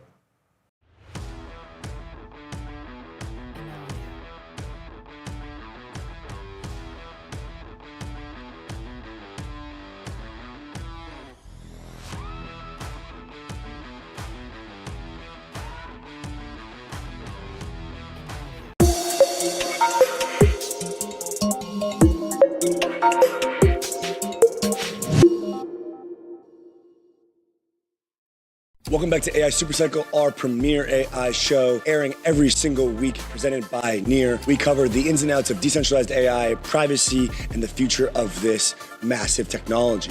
Near is the blockchain for AI and the execution of AI native apps. You can check out Near's latest AI product at near.ai. Now sit back, relax, and enjoy the show. About East Worlds, robots, and more. Ladies and gentlemen, welcome to AI Supercycle episode number 28. We are live from the Tokenization Tower here in New York City with Jansen Teng, the founder of Virtuals Protocol, the infamous punk that many of you have probably seen on Twitter. What's up, man? How are you? Good, alive, surviving this bear market. Now it's the bear market's over, man. We're launching robots. We're launching East Worlds. I saw you guys put out that launch of your kind of robotic arm now, shifting from the digital to the physical. Jansen, maybe just catch us up, man. It's been about a year since Virtuals really came on the scene in a huge way. Maybe a year and a half. What's happened over the last year and a half with what you guys are building, and then let's talk about the state of robots. Yeah, so I think at Virtuals, our goal has always been to usher in an economic operating system for autonomous agents. And I think that was our claim to fame, right? Like about a year plus ago. It's almost actually, a year and a half ago, where we had this like autonomous agent that controlled a crypto wallet, and then everyone Yes. was like losing their minds because like, what if it hires a human Yes. to kill another human, you know that kind of thing. I mean, ever since from there, we've been double downing on that same narrative, right? Like, how do we make these sovereign agents have an economic operating system? And what this means is effectively today, an agent can raise capital for itself and for its team, right? Through some unique trading fees programmed on its token, or through unique like fundraising mechanisms on their token. And it could also be them being able to perform commerce with each other. So we had this entire agentic commerce protocol stack that was deployed in June last year, where up to today, it has facilitated about $500 million in purely agent-to-agent commerce, zero human in the loop. And that's, again, another operating economic tool that these agents can autonomously control and coordinate. And recently, we've then realized that why don't we expand from the digital frontier and touch physical agents as well, right? But with the same thesis, same thinking, how do we be that economic operating system for physical AI as well? And that's our Eastworld's effort. Incredible. And so as we're thinking through how this is going to progress, obviously there's been a big transition, the advent of OpenClaw. You guys were, big proponents of kind of the early stages of agents when, things were posting on Twitter. This was kind of, in its infancy. You guys were a big part of it. As we're thinking through sort of the escalation process here, help us connect the dots. We go from these agent bots posting on Twitter autonomously using LLMs at their disposal. We graduate that to something like OpenClaw out there in the wild, navigating the internet, making transactions, clicking buttons, using a browser. We rise that through to, agents. You wear your Apple glasses, you wear your Meta Ray-Bans, it's taking in, ingesting all of your physical reality around you. It's using that to help make decisions on the internet, use a browser, make transactions, all of this part of the agentic world. And then we have robots, right? Help us connect the dots. How do we go from what we've seen, those first two steps, agents posting on Twitter, to now OpenClaw? Now help us understand how, ingesting more of this physical data and then ultimately conveying that to robots. What is the escalation of agents and robots going to look like over the next, 3 to 5 years? Yeah, so I think if you start from the end, like where the end goal is going to happen, I think the biggest visualization that I'd like to give is it's like Westworld from HBO. I'm not sure if you guys seen that movie, but it's effectively a theme park, right? It's a theme park where there's a bunch of like robots that look like humans, very very look-alike, and they have an AI living within them to make decisions. And that whole theme park was revolving around how a human can go in, keep reliving stories, right? Because every action that you take in this theme park against or with robots will result in very different emergent storylines and experiences. And it was quite a dystopian take, but I think that was a very interesting visualization to put. Basically, the ability for an autonomous agent to affect the real world, to actually influence stuff physically, and it gives basically an agent so much more, basically an extra dimensional order of like capability. So then we bring it backwards, right? So now if that's like the end goal of where we see autonomous agents heading, what do we need to get there? And there's a few questions, right? It's like, what do we need to get there? And as a robotics community, as an AI community, and what do we need to get there? And why does crypto even play a role in any of these things, right? These are probably the two interesting questions to touch. But in terms of getting there, from where AI agents are, is think of it as AI agents are white-collar workers, right? They're the brains. They do coding very well, they do marketing very well, they do trading very well. But then the question is now, how do you get them to replace, they're replacing white-collar laborers, how do you get them to replace more and more physical laborers, right? And we are at a moment where a lot of people are trying to head towards this goal of fully autonomous agents by training these things called VLAs, Vision Language Action Models, or World Action Models, where the robots can perceive the physics around them. But those are still going to take a while to come. Okay, people are still perfecting it. It's not exactly commercial yet. Well, a lot of the videos that you see are highly curated demos, right? So, but that's what everyone trying to head to in the next like 2 years.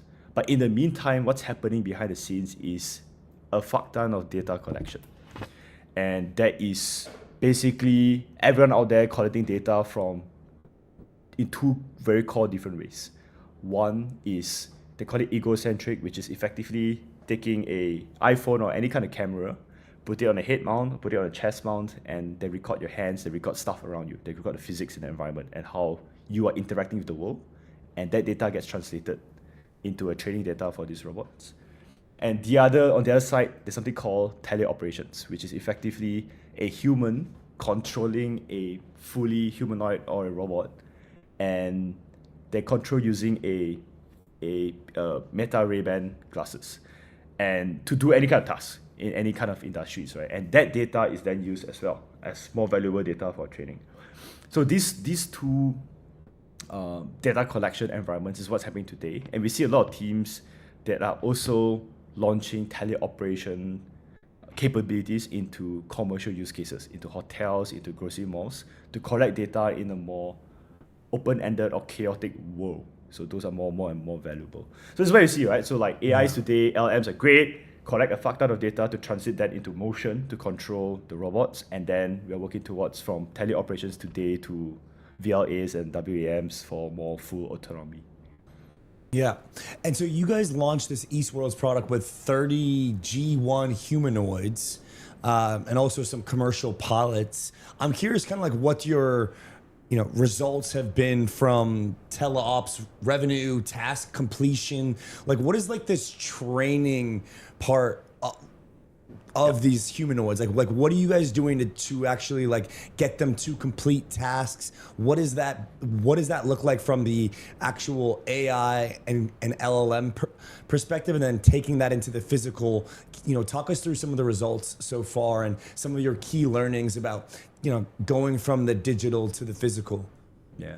So our thesis of how do we tackle this pipeline is that we are saying, let's focus a lot more on something that is easy to be deployed in a commercial environment fast. Yeah. And VLAs are still far away. Like when you talk to a lot of commercial owners, a lot of them will be worried about like, hey, if there's an autonomous robot that's not exactly capable yet, I'm not going to deploy it in a real world where it's potentially damaging to my goods or to humans, right? So you always need a human in the loop. So that's why our thesis is like human teleoperations first will get us commercial contracts faster. Now, the way we also approach this is because there's so much to do, and we ourselves as a team, as a centralized team, might not be able to solve things fast. So that's the reason why we acquired that 30 G1s, right? It's actually less to deploy in the world first, but it's to build out think of it as like an incubator house, like a hacker house where teams from all over the world is coming in. As of today, there are already 7 teams that are being housed. They are co-working with us in the robotic space as well, from entertainment use cases to like oil and gas, to grocery, to hotel management, right? So there's a lot of different use cases coming, and this is going to grow. We expect to house about like 20 plus teams within the incubator. So now the model is like this, right? Because we said that each of these teams, they will figure out what use case they want to target. And then we at the East Worlds lab is developing that foundational teleoperations capability. So the ability of a human to basically enter a rig and to remotely control a humanoid from a far distance, from like here to the States, or here to from Asia to the States, or Asia to Australia, right? At very low latency. So that's a tech that has been developed. But right now what's happening is basically very early. A lot of pilot cases are being implemented. So pilot cases in hotels are already out there. Pilot cases in malls, it's happening within the month. So as like security guards, or to replace the people who go and stock the shelves in a supermarket, right? So we've been running a lot of pilots, and agriculture as well. So people who try to agriculture in the aeroponics or hydroponics environment. So that's happening already within like the month of March, April, May. And the idea here is that we're going to accelerate a lot of these deployments into the real world because we are not the only guy doing it, right? There are like 20 teams that are being incubated or housed that are actually deploying on different use cases. And then there's going to be a lot of like synergy and learnings.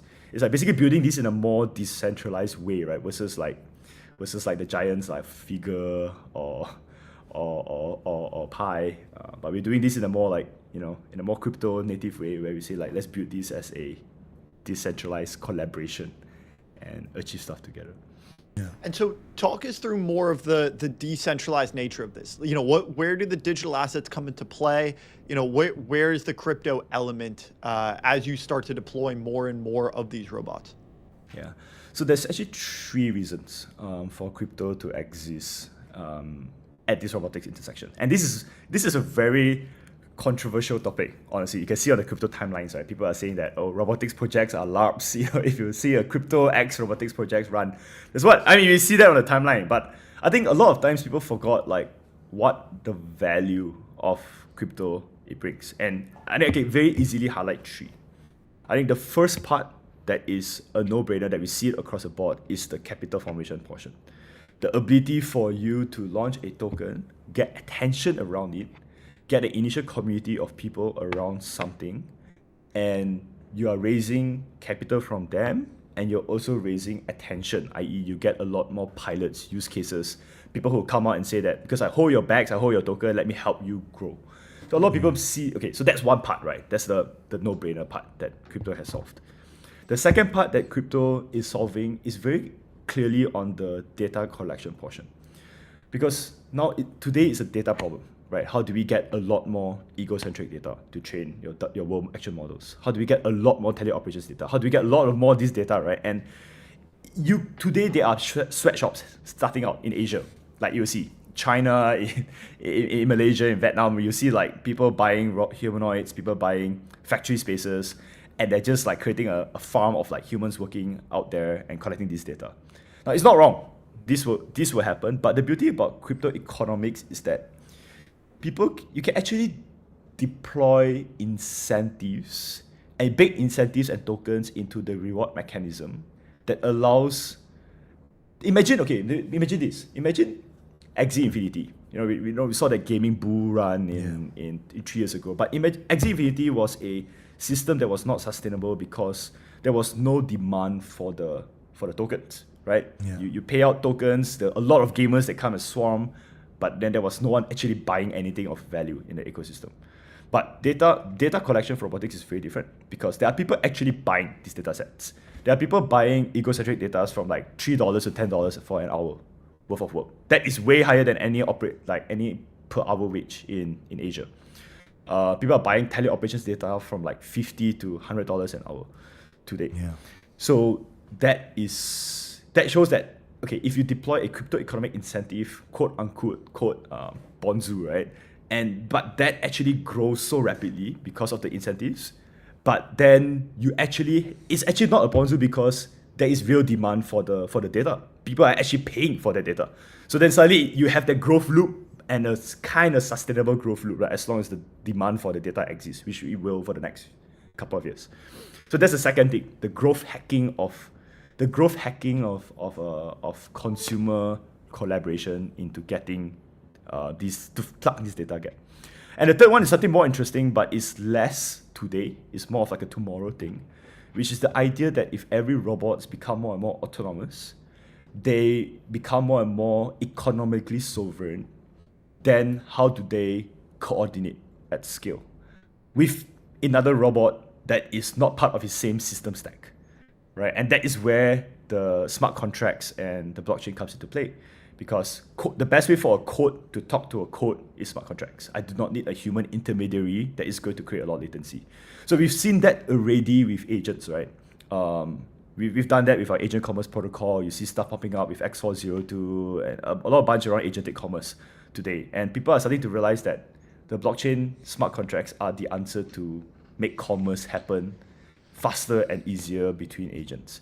And it's the same thing that you can see for humanoids. So we actually showed a demo of it about like 2 weeks ago. where we showed like a 3D printer robot coordinating with a drone delivery robot with a sidewalk robot, right? Where it's like it's all running on chain, different companies collaborating, and these agents are performing commerce quite seamlessly, right? So yeah, so I think that's the 3 reasons of like the why crypto component that's really key. Jansen, I'm curious, like what the expected results going to be for agentic GDP with robots? Like, are you expecting to see a rise in economic activity from machine to machine, not just in the kind of on-chain environment from digital agents, but from like actual agentic payments happening with robots? And like, how are you guys positioned to create that reality? What would that even look like? So the easiest way to imagine this is imagine today a restaurant that is fully operated without any human in the loop. So it's operating with maximum efficiency, with no SOP problems, no human problems, right? It will be probably the highest profit margin restaurant that you have. And now this restaurant needs to then ship the food out into the world, right? He will need to ship this bowl of burritos, right? That he needs to get out there, and then he needs to call a DoorDash. There will be a DoorDash equivalent company that is fully robotic, like these fully autonomous delivery sidewalk robots, right? Now imagine how do these, like, if a restaurant robot wants to then coordinate and call a sidewalk robot to say that, hey, I need a delivery for like 5 miles, maybe 1 mile to this like apartment unit, right? Here's the food, here's the weight of it, and here's that dollar. And I think that is probably a reality that we'll see very, very, very soon. And for us, where we come in is that we build that protocol rail, right? It's that Stripe, quote unquote, equivalent for that transaction to go through. And it's not just a transaction, because commerce is not as simple as like me paying someone. It's me getting into a micro agreement to deliver a good or service. And upon the successful delivery of the good and service, you release the payment, right? Because there could be a point where like the robot fucks up and he doesn't deliver the food, right? He just dumps it into a dumpster somewhere, right? Example. Then how does that work, right? Like there needs to be an escrow mechanism on chain, the smart contracts and stuff kicking in, right? So that's where we operate as a system. So we've already operated that for digital agents.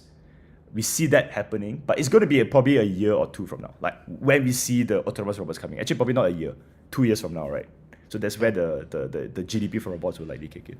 It makes sense. You know, the coordination problem that you had to solve to coordinate amongst software digital agents is very similar to the coordination problem that will take place for, you know, hardware agents or robots.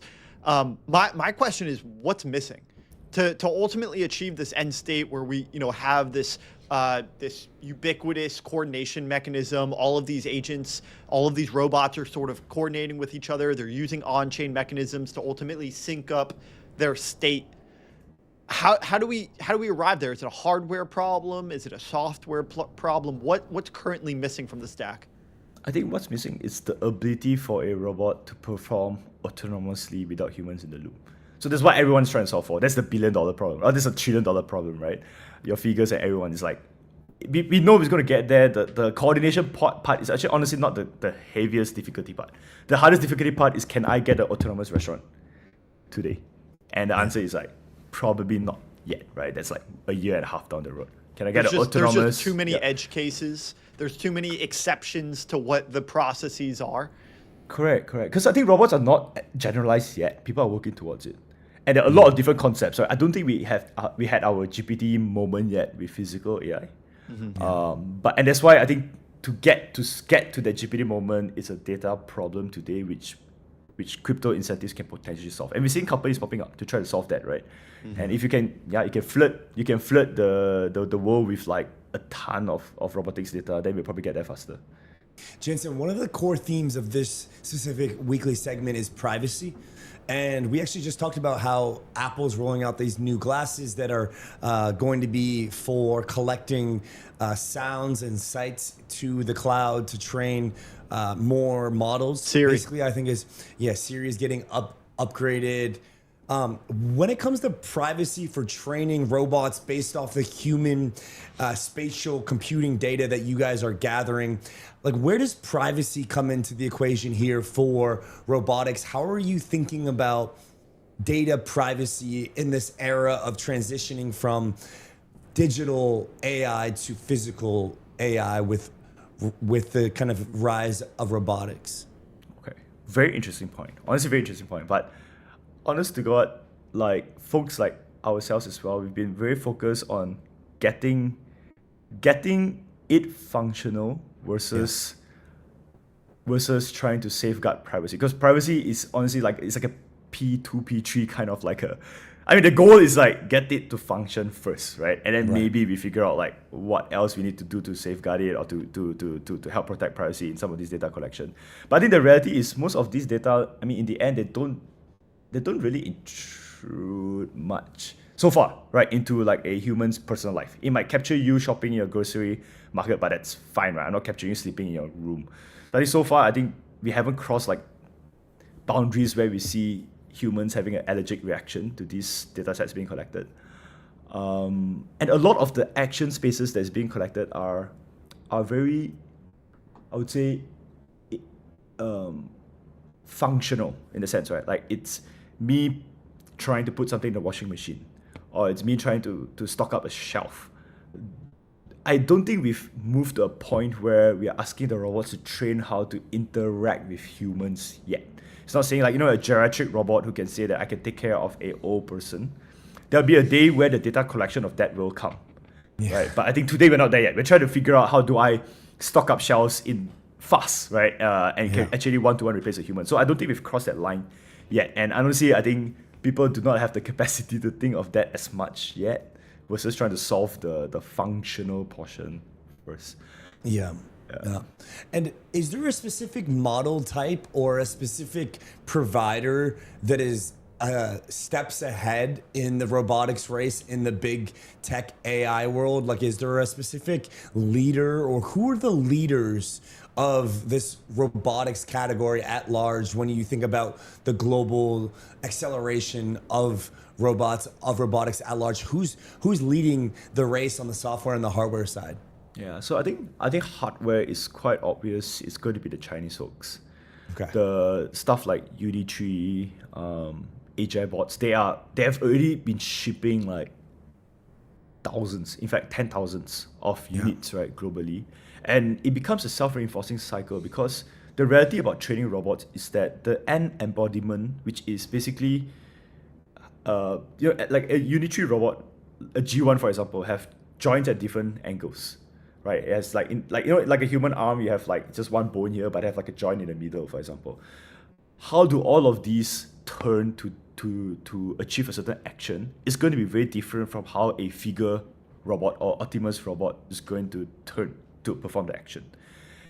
But because they've shipped so much out there, and every research lab in the world is basically using a G1 for research, and the majority of open source work that's being done by Amazon, Nvidia, anywhere around the world is also being done on these UD3 G1s.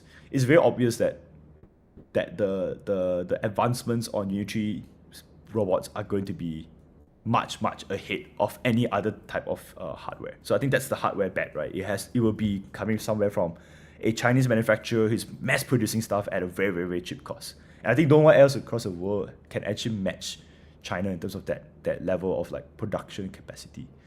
Now, then the second question is down the software, right? Like the high level intelligent control. There's two school of thoughts, but I think the leaders right now are folks like, I think Sonic is one of the big ones. These are open source stuff that is being led by some of the big names, right? Your Nvidia's, Amazon led with like the Twist 2. So these are big name companies with the robotic labs that are actually churning out open source software.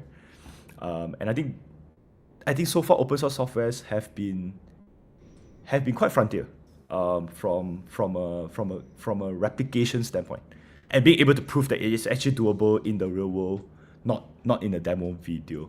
So I think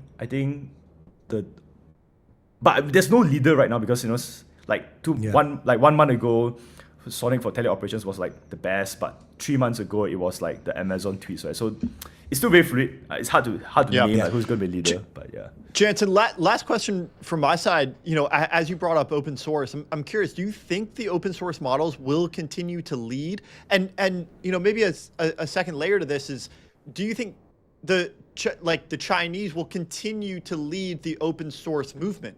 Right. So kind of a two-part question. Do you think America or you know, some of these other countries that are also in the AI race will ultimately spur an open source movement as well? Because right now it's been China that's been leading on the open source models, and does it not matter? Does, you know, the current frontier models from some of the private companies, are those just going to continue to be, you know, winners, and you know, open source is going to fail to compete? So my personal belief is that there is actually not much edge in terms of building the models up. It's a data problem. And I think the beauty about the open source community is everyone's collaborating. So you're getting a lot more, like a closed source company can probably manage, like, let's say 10,000 hours of data production a week, right? But the open source community is a world out there. There are labs in India, labs in Asia, labs in Asia Pacific. They are all contributing to this movement, right? So I would really bet that the advancements because it's a collection problem where you have way more people contributing to it, you will solve the collection problem faster than if it's a single company trying to solve for itself. So like you will see maybe like Atlas might be very strong in creating a model that is used in a motor factory, in a vehicle factory, because that's where they collect their data today. But if you want to see the bet on like robots in household or your commercial spaces, I think it would be open source led. And I wouldn't say it's going to be China led, right? China has been focusing a lot more on the hardware. Like it's hardware related. They just care about the hardware because it's where they're actually making the most money. Software is still uncertain of where the value accrue is going to be right now. And it's right now being pushed by labs, right? So yeah. Last thing from my side, I'm curious how this agentic risk standard you guys have created and helped shape, especially when it comes to kind of agentic to agentic commerce or robots to robot commerce. I'm curious how Eastworlds and this kind of development into the physical has changed your thought process around what agentic risk standards will look like in the future. Like maybe you could just educate us on like what these risk standards are and then how that changes into the physical world. So in the current agentic commerce world that we live in, the biggest risk that we've personally seen and experienced firsthand and burnt firsthand is management of capital. Right? Like if you ask an agent to trade on behalf of you, what if the agent works with another agent and that third party agent fucks up in some form?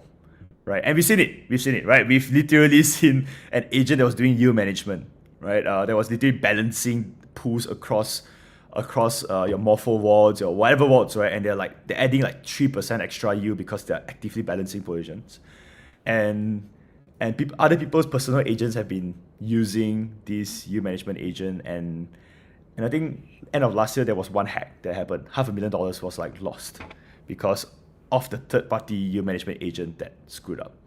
Now, that is a question, right? Like, how do you reduce this risk, right? How do you make sure that if I give money to another agent, it's actually managed properly, and I won't lose my capital, right? Yeah. So I think a lot of these risk standards that we've developed with teams out there is literally to solve for how you handle large amount of money.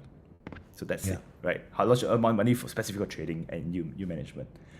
But going into the real world, I think it'll be less of a problem because I feel like a lot of times money, like today, if you look into your industries today, right, the money portion is actually held by all the white collar workers, right? Yeah. That's where your digital agents need to figure out, right? But your physical laborers, they don't really handle much money. Like in the end, the biggest money movement in a retail outlet is when the cashier takes that capital that is being made in the day and then put it in a bank, right? The actual transaction between the robots are very low. So I honestly think risk management for physical robots is not going to be an issue compared to to digital wallets. They will have their own issues, which we do not know today. But you have solved them. Jansen, thank you for joining us today on today's AI Super Cycle, episode number 28, powered by our friends at Near.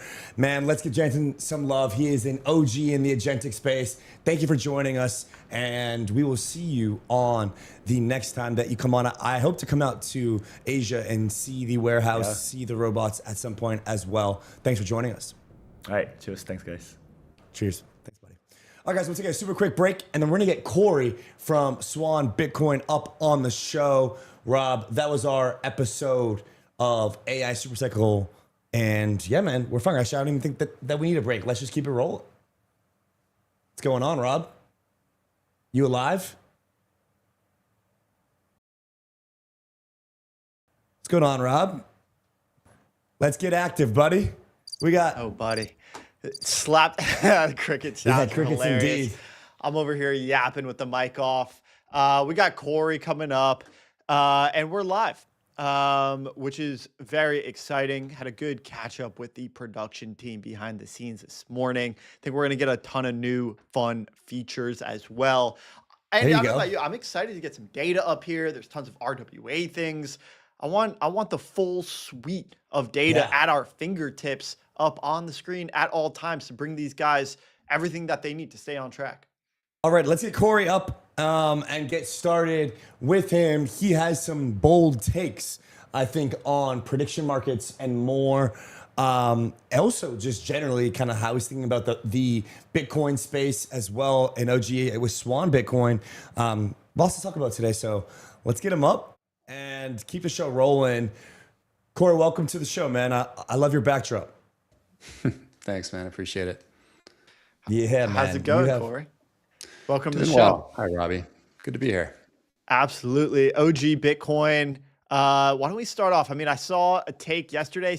I believe it was Mike from Blockworks predicted Bitcoin won't hit an all-time high for 3 to 5 years. Agree or disagree? Fact or fiction? I mean, we don't know the future, but I would take the other side of that bet easily. Yeah. Same. Yeah. There's a lot of, I don't know if it was quantum or what, but I agree. I'm with you here. It caught me off guard because it felt like it was a consensus here that at least within, even if you're a believer in the 4-year cycle, we're going to see something pretty substantial over the next couple of years. Yeah, it's just kind of how these things go. I mean, liquidity is coming, the print is coming. Yeah, and more people learn about Bitcoin over time. And there's only 21 million of these things, so it just kind of inevitably goes up over time. And the print is especially coming. Also, the freeze could be coming if they do put forth this latest Bitcoin improvement protocol to freeze some of the quantum vulnerable wallets. None of that's going to happen. That's all just narrative No. bullshit. It's like a hangover from a bunch of penny stock pumping last year and then some VCs trying to raise some money for some of their shitty quantum shitcoin companies. So not Man, believer I keep saying it. in quantum at all. Like is the quantum not thing? at all. No. I keep saying that It's too. all I don't bullshit. think, Yeah, dude, it's all just Q-Day is been not coming. no. There was a bunch of bucket shops doing quantum stocks last year. It was like I was surprised there wasn't like Long Island Quantum, like Long Island Blockchain back in the day. And then there were a few VCs like somewhat tangential to the Bitcoin space raising money for like quantum proof shitcoin chains or something like that were slagging Bitcoin. So just more of the usual. Yeah. And some of these research pieces, like just you don't if it happens, it's 2025. It's always 5 years away. I mean, that's what it looks like when you talk to smart people about this. It looks like it's really, really far away and maybe never. So there's a lot of people that think you can't ever get to that point. And regardless, as long as you haven't exposed your public address, and it's rather easy to move your coins into an address that hasn't been exposed. Plus, if you want to keep on using things like Taproot, where you do have to expose your public address or different address types, then there are a lot of efforts underway right now to make those quantum proof as well. And there's no big rush here. Yeah. And so, Cory, you think the idea that Ethereum is better positioned for quantum than Bitcoin, and that there's this reason to believe for a outpacing of price performance from Ethereum over Bitcoin due to quantum is just it's to be ignored. Yeah, of course. I'd never even heard of that before. It sounds really stupid when I hear it. I mean, do you guys have vats of oil in your backyard? Like, is that have we hoarded things that we need to use? Like, it's so funny. It's such a self-own from that entire bullshit marketing campaign of like digital gold versus digital oil. Like, humans have hoarded gold forever. It's a store of value. Like, you other things like gas, you just get it when you need to. I'm not hoarding gas despite how much the price might go up. It's stupid. Cory, I got to ask you last about thing on the quantum side for mine is there any downside to making this quantum resistance, quantum proof, just kind of, making a change? Maybe it is 100 years away, but if we expect Bitcoin to last that long, why not do it sooner rather than later? Do you think there are any other threats out there besides quantum that will ever come at any point in the future? I think MicroStrategy, there's an argument to be made that there's some sort of systemic risk by them accumulating so much of the supply. Okay. Do you think there might be any like math breakthroughs or like computing breakthroughs ever in the future besides quantum? Absolutely. AI and quantum can I'm sure they'll accelerate nation state actors. So should we immediately like threat proof Bitcoin from every single possible threat that anyone could ever possibly come up with? It's a logical fallacy that just because some penny stock pumpers and some VCs decided to make noise about the thing that lines their pocket, that you have to address their bullshit immediately. I love it. I love it. I absolutely Cory, love it. So Michael Saylor went on Bankless and was fielding questions about whether or not he could be liquidated and all this stuff, and he kind of put the ETH maxis to their core there, and Stretch product is absolutely just flying. I mean, they did $1 billion on Monday. I think almost that much in volume as well. Yesterday, they're just absolutely cranking. Saylor's cranking the ATM. What's your blunt take on this STRC product for MicroStrategy for Bitcoin? Saylor's on track to buy more Bitcoin this year than he did in 2024 by an order of magnitude of 2 to 3 times. What's your read on this situation?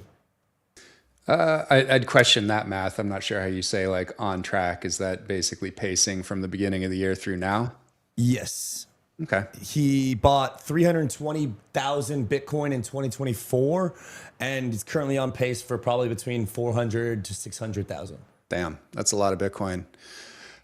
Well, I would say the last couple of days, there's been a pattern of people just piling into STRC basically the few days before the dividend. The dividend was today, so that's kind of expected.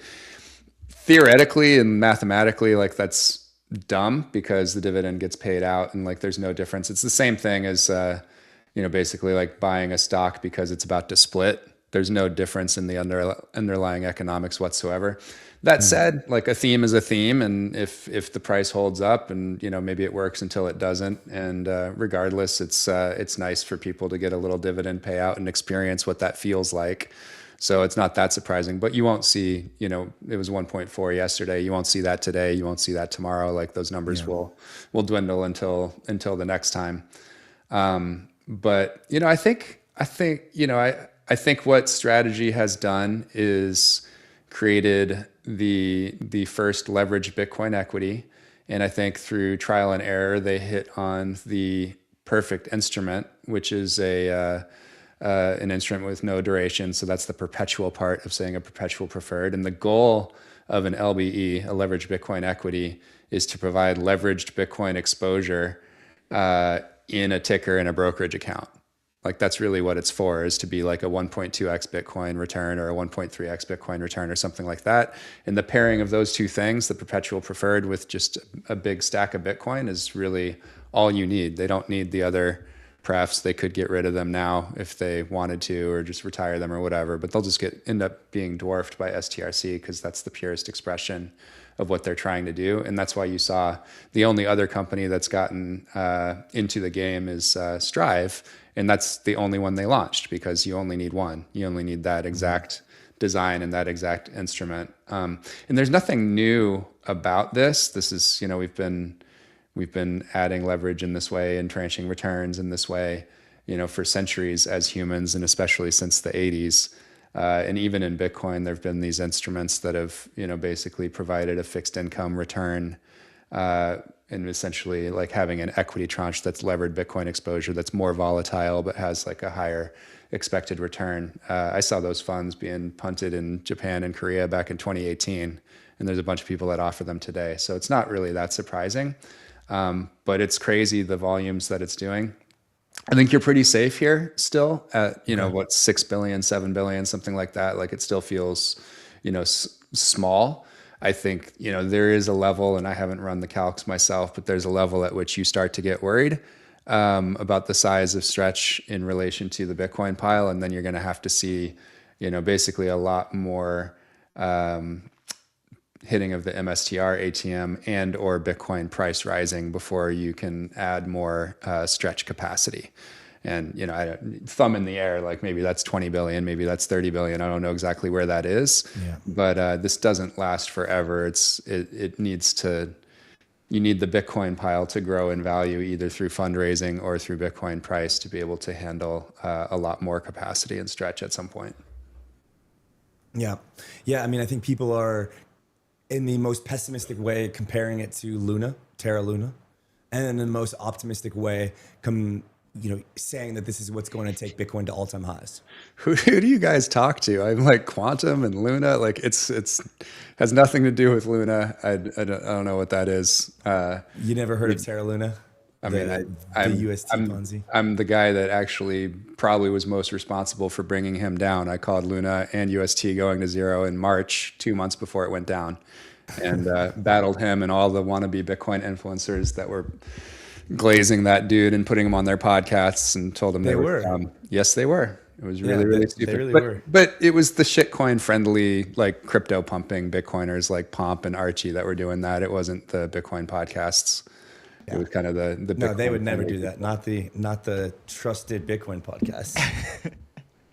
Cory, what's your gripe with prediction markets? You're not a big fan of prediction markets. Perhaps that's not true. In general. No, I think that it's interesting theoretically, and I think that there will be interesting uses for it. It's weird to agree with the AGA, the American Gambling Association, on something, but like, if 90% of the volume is sports bets and all the alerts, you know, from Coinbase and Kraken is like, you know, bet on this game, like, Siena's only down 10 with, 12 minutes left, you better bet on Siena. It's like, what are you doing? So it is mostly being used for sports gambling, just like any financial innovation. Like, it doesn't mean that there aren't things in the pro column. Yep. It's just that right now it's a regulatory arbitrage and they're not enforcing it because Don Jr. is on both advisory boards like Kalshi and Polymarket. I do think there are a lot of dark things going on, but that's not the only place that dark things are going on. It's kind of everywhere. There's just massive amounts of crime at the very top, at the very top of the country. Like the most powerful man in the world that is, usually looked up to by people around the world is like a massive financial criminal. And so everybody else sort of just kind of sees, well, if it's good enough for the president, you're like, what are you supposed to do as a mom? Like trying to, teach your kid not to do crime and be a bad person. And he's just like, well, I could be president. It's like, well, true. Yeah, you absolutely could be. Like, yeah, clearly. So yeah, I think we're just in a very morally bankrupt stage in this country and in this world right now. Yeah, philosophically starved. Cory, we know you got a hard stop here coming up in a few minutes. I want to get what you're most excited about in the Bitcoin world, the digital asset world broadly. Like, what are you focusing on? There's a lot of, like you said, dark things happening out there in the world, but give us a sense of what you're most excited about. I mean, nothing's changed about Bitcoin. There's all these dark things out there and all this bullshit and all these scams and all these insiders and all this grifting and all this kleptocracy. And like, you can still, if you choose to, opt out completely and hold on-chain Bitcoin that nobody can fuck with. Like that is a beautiful thing. Very few people have woken up to it still because everybody's confused by like DATS and Trump coin and World Liberty Fi and Justin Scam or Sun or whatever his name is. Like, all these guys doing shady shit and, just getting distracted. Proofed his blockchain. Yeah, he just quantum proofed. I bet he did, but he still has, I'm sure he can just shut anything down any time. So like your risk is Justin's Sun, not quantum. It's stupid. It makes no sense. Like, why don't you like quantum proof? Anyway, Cory, whatever. do you own any Hyperliquid? What? Do you own any Hyperliquid? Why would I own Hyperliquid? Well, I feel like it aligns with a lot of your core Bitcoin beliefs, right? The kind of a way of the immaculate conception, very similar. No VCs, very solid company. Just was curious if you. It's if a company. own... It's a company. It's not a decentralized, trusted like asset that you don't need to trust anybody. There's an issuer. There's a company, etc. Like that's a company. But okay. As we kind of, thinking back to the strategy example here, and we've also had conversations on the show where, there's been people that have called some of these leveraged equities, some of the derivatives products, these things on top of Bitcoin as potentially diluting the supply, almost claiming that, this is very reductive, but almost claiming like there's more than 21 million Bitcoin out there because you can buy a derivatives product or you can buy a micro strategy. I mean, given that those things are companies, like you're saying, they've got a centralized threat, a bottleneck at the top there. Ultimately, do you think those are net positive or negative to Bitcoin? I don't know if it even matters to argue about it because it just is, and it was always going to be that way. And you had, Hal and Satoshi talking about this in 2010 on forums. You can go look it up yourself, and they're talking about, there's inevitably going to be 10,000 Bitcoin banks with varying approaches to fractional reserve. Like, this is part of growing up as an asset class and becoming global money. And it's weird that it's, something that can actually fit all three functions of money because we don't have anything else like that. It's really hard to conceive of the same asset being store of value, medium of exchange, and unit of account. But that is inevitable, and it's where we're going over the next, 5 to 6 decades. I think for full install for Bitcoin will be like 2080, 2090, something like that. And, you can always, if you don't like that people are creating, basically additional supply by having cash settled futures, and it's really just like betting there's a winner and a loser, whatever. The size of derivative markets and cash settled markets is always going to be just can always be massively bigger than the underlying, as it is with a lot of stocks and bonds and interest rates, CDS swaps, on and on and on and on. But it never changes the fact that you can withdraw if you choose to. And that's different with Bitcoin than anything else in the financial system or any of these, Dino digital assets, decentralized and name-only assets. You can prove to yourself with free open source software that you can inspect on a cheap-ass laptop or a Raspberry Pi that you actually own the Bitcoin and actually control your own keys. And nothing else out there is like that. Yep. Most exciting thing about Bitcoin to you, it is unfuckwithable. What is the biggest threat right now to that? Quantum. It's quantum, man. No, Cory doesn't believe in quantum. Is it strategy? Is it DATS? What is it? Is it the end of the block reward? The end of the block reward in 2090? I think it's at the individual level. I think the biggest threat, frankly, is probably like AI enabled phishing scams at scale and security hacks that basically get people pwned. And so I still think that the hardest problem by far with a bearer asset is securing the damn thing. It's the reason that we all gave up our gold in the first place was, basically wrench attacks, and it was just easier to keep it in the vault and get a paper receipt.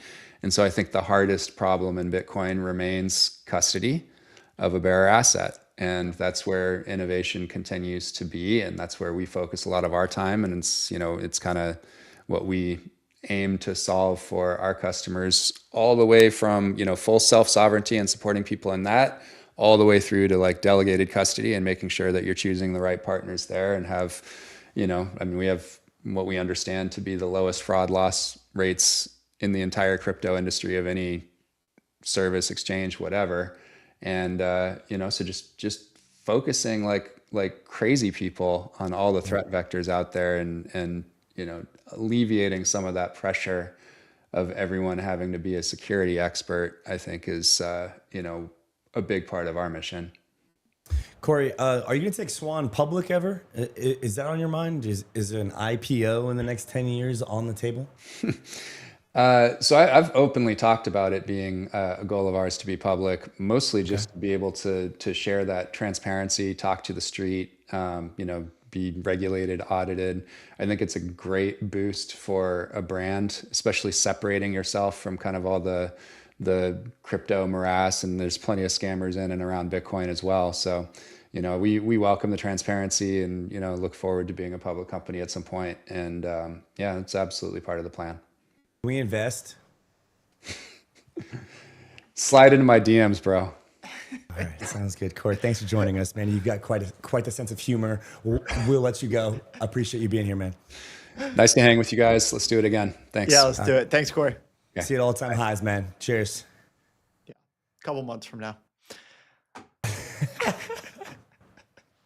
I love it. What just happened, man? I think he was true to his name, Cory Klippsten. If I'm pronouncing that right, Cory Klippsten gave us a few clips. That was funny, man. Swan's bullish, man. Swan's going to IPO. That's why I asked. I don't know. He just gave me like the we're gonna IPO vibes. Really? He gave you the we're gonna IPO when you look vibes? at the Swan company, it's like, okay, if we get a massive growth of this industry, Bitcoin at 250K, Swan IPO, I could see it. I could see it.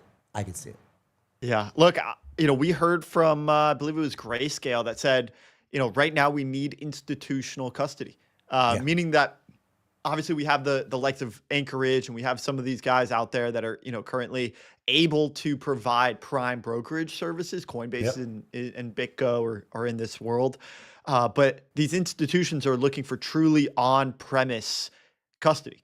And right now there's no one that's able to deliver that. And so if we can figure that out, I do think that the custody solution is poised for a lot of success. Maybe Swan is the one for Bitcoin.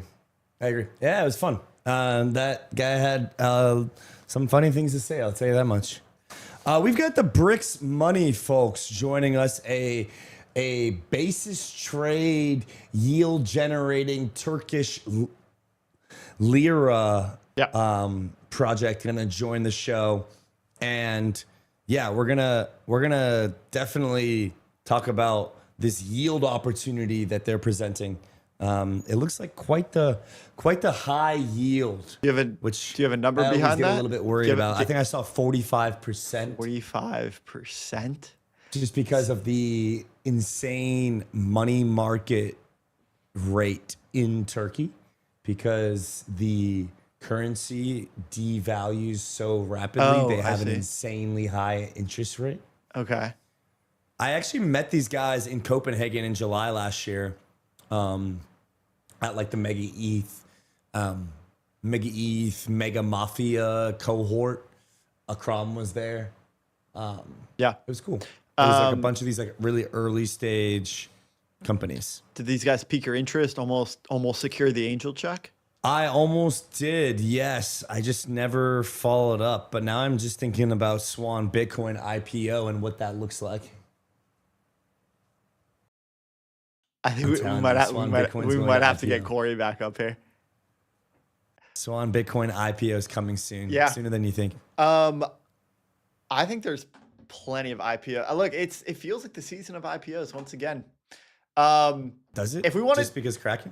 Well, Kraken, I think BitGo. We're gonna have several. Anthropic, OpenAI, SpaceX. These guys have been. Can you believe that the S&P is trading at 7,056? Andy, we were in France. The war was happening. I said, now feels like the best time to buy the S&P that we're gonna get in our lifetime. You flipped around your laptop, showed me the all-time chart, and said, "You really want to buy this thing?" I said, "Yes, it's manufactured to go up. It is." When you that's zoom what it out looks on like. the S&P, it just looks like the final stages of a parabola. When number go up technology actually works as intended, that's what it looks like. I mean, people are like baffled right now as to how and why the S&P is at all-time highs. Like, I'm talking about like baffled. I think they see that our new Fed chair has a basket of crypto indices, and we're about to get a bunch of rate cuts, and the money printer is going to go burr, and then we're not so surprised anymore.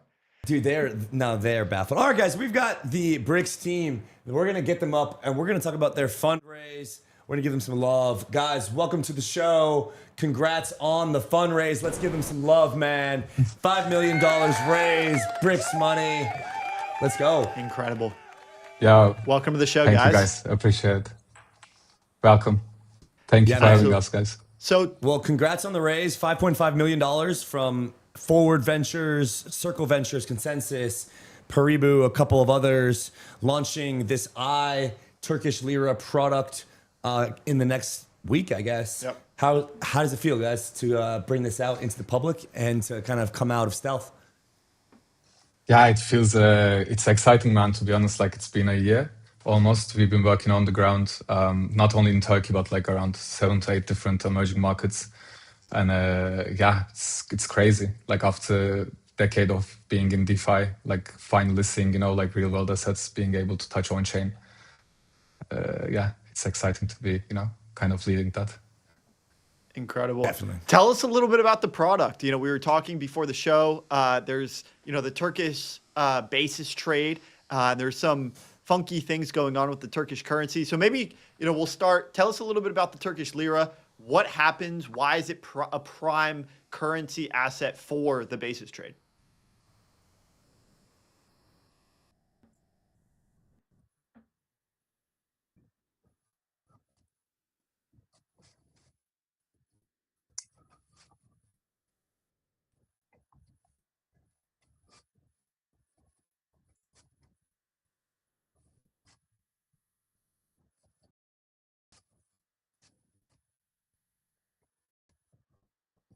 Yep.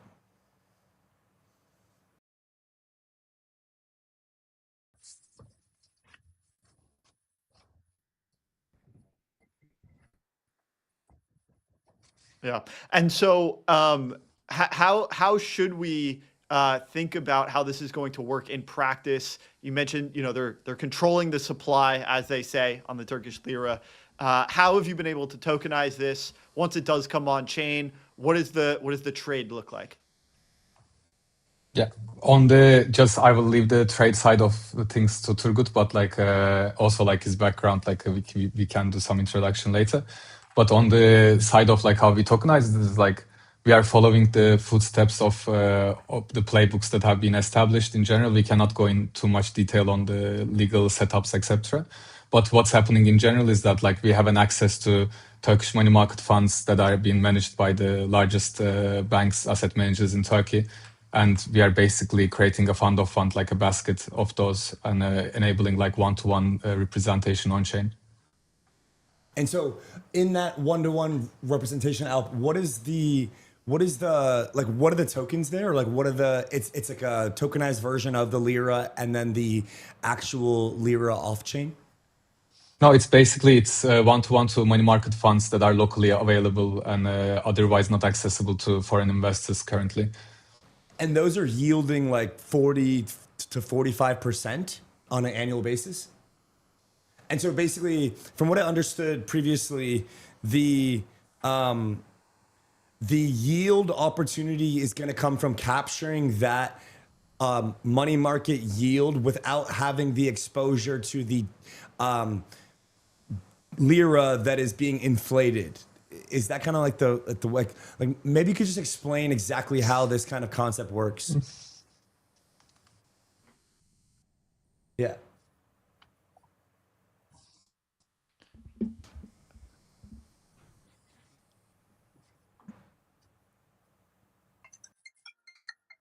Yeah. Target, I think we're having a hard time hearing you. Maybe we can just go to Alp real quick on that question. Yeah, Turgut, just make sure you're unmuted in the back end there. Alp, in the meantime, yeah, could you just kind of pick up on where he left off, or Turgut, you got unmuted. Let's hear it. I can hear you, but if you speak louder, maybe we can hear better. No, I think just on your side, Alp, for now, the team will work on Target. Okay. Well, what was the question?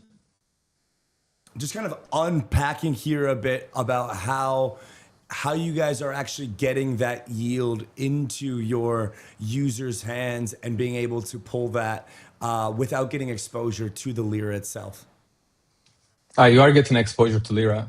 That's like the basically what we're enabling is initially as the step one is that. So first of all, the problem we're trying to solve is the otherwise locally accessible assets have no path towards the global markets right now. And one of the things we are trying to fix basically is that like on-chain products, DeFi, actual tokenization enables the access to start with. Like that was the thesis since day one, as you guys remember.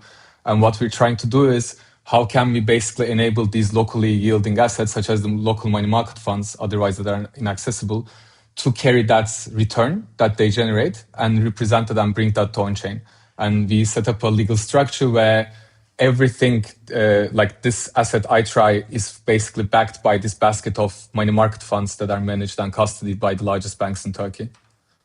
And what are the money market funds holding? They're holding, lira products. What are these products? Yeah, sorry, Turgut.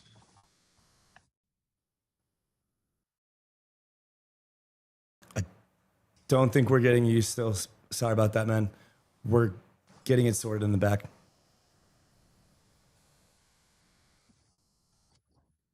Yeah, no, please. It's okay. Yeah. No, so basically it's the after repo operations as the banks run on the money markets. So like they're representing the yield to the, as you know, like local investors, and then we basically carry them to the global investors through the legal setup that we have established.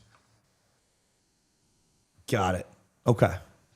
And what makes Brix different from other kind of like tokenized yield products like a Buildle or tokenized treasuries? Is it strictly the yield? I understand that the collateral is different. What is the differentiator when it comes to investors looking to allocate to on-chain yield products? How do you guys think about kind of like building a differentiator here? Yeah. So basically what we have experienced in general is that like most of the assets that have been tokenized, especially on real world, they have been USD denominated and they have been from United States in general. Like the treasury bills that we talk about, the BlackRock's funds, like mutual funds, money market funds, and so on. And the real trick here is that we have around 190 plus countries in the world. The global markets are so huge. Emerging markets represent like majority of the economy right now. And none of these assets, given that they are not dollar denominated, given that there are actually some frictions that our technology can fix, have not been tried whatsoever in the past. We have tried very minor implementations of stable coins in emerging markets, which have been tried to use for domestic usage, which is why are we even targeting that? So we actually know ourselves as one of the first projects out there that is trying to, at scale, tokenize the local assets that are available in local markets that otherwise are not accessible towards any global markets via traditional routes nor crypto routes. And when you try to do this, the hardship that you need to surpass is that you have to make sure that the dollar assets can be converted into local currencies and then can be routed into these investable assets. And then upon minting and upon redemption, you got to do the vice versa, like the other route. And you need to manage the FX, you need to manage the settlement, you need to manage the entry into these assets. You need to think about such wider problems that no one has so far thought about because it was basically not necessary given that emerging markets, are usually long tail asset classes in the financial market, even though they represent around 30% of the global economy when it comes to asset classes. And so given that, you are projecting, I think it's 45% yield as a result of these products, and you are taking exposure to lira. How does this balance out? Because our understanding is that lira, you mentioned kind of controlling the supply. What is the inflation that is currently going on the principal, and how much of that is canceled out by the yield? What's the effective rate that you guys are projecting once you take into account the inflation, the lower of the principal, and then also the increase in the value? Yeah, I can hear you. Yeah.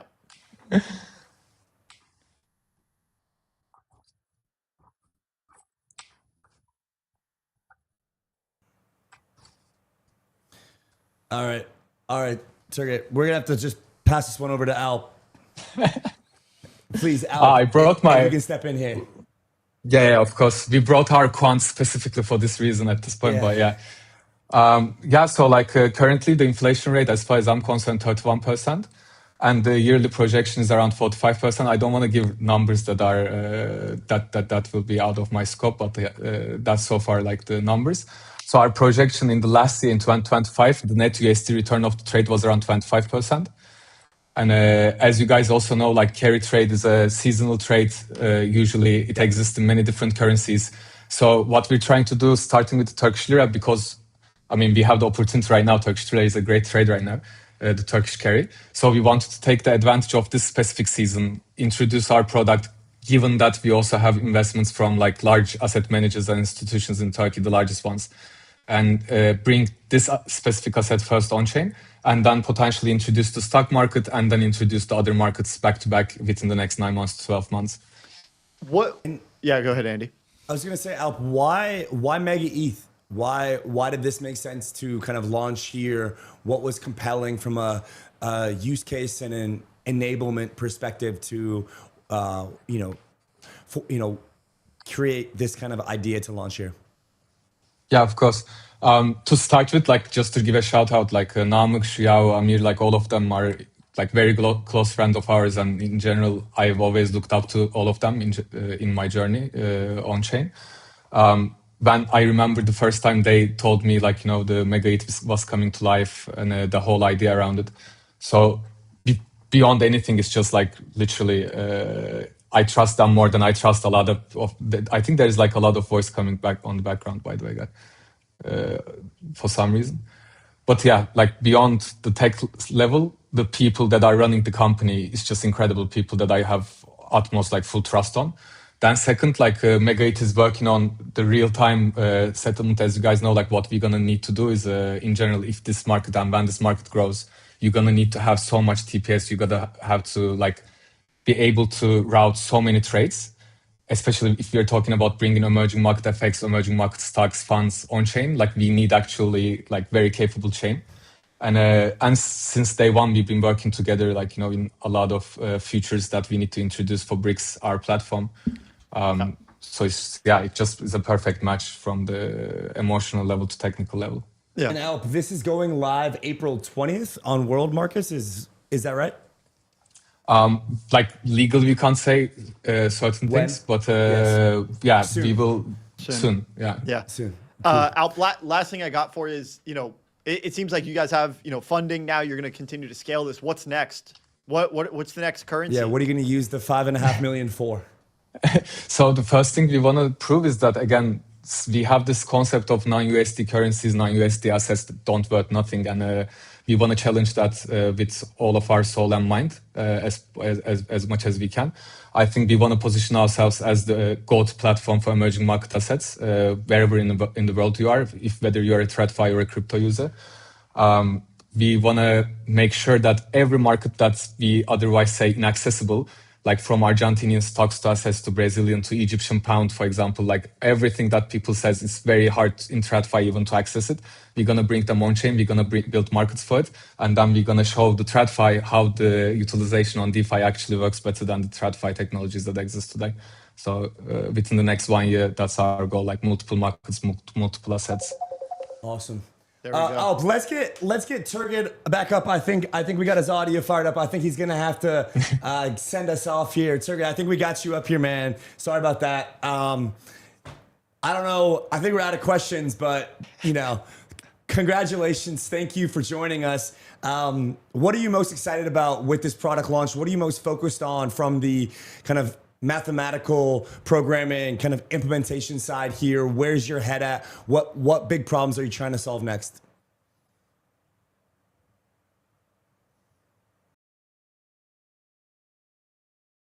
All right, guys.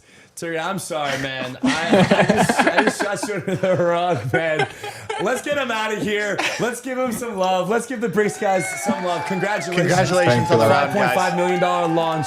Great work, guys. Thanks for joining us. I appreciate you guys. Cheers, guys. Thank you. Yeah, we'll see you soon. Cheers out. Cheers. Alrighty, guys. Man, that wraps up the show for today. Oh, what a rug pull to the quant. I feel bad, man. I feel freaking bad. Those guys are awesome, though. Yeah, we'll see how it shakes out. I mean, if we can bring more of these things on trade, obviously there's carry trades all over the place when you have money markets generating yield, and then you can use these with different forms of principal. In theory, there's a bunch of currencies out there that you could do this with. With like anything that's like high interest rate, like dampening inflation. Because remember, I mean, this is like Athena's entire model for USDE. Obviously, they're doing it on perps because there's a basis, a funding rate that's paid on all these perps. Yeah. You can do this as perps grow. You can continue to just use more and more of the funding to pay yield on stablecoins. So there's all sorts of new financial primitives at play here. Andy, ladies and gentlemen, good show. It's been a great show. We have a massive show tomorrow. Let's get excited for tomorrow's show. It's on. Man, we're fired up. It is Wednesday, April 15th. Hyperliquid's about to break out of $45. I'll see you guys tomorrow when that happens. If you're watching the show and you're still not holding the best tokens in the market or thinking like the investors are, well, you have to come back tomorrow, find out more. Robert, signing off. We'll see you guys tomorrow. Cheers, guys.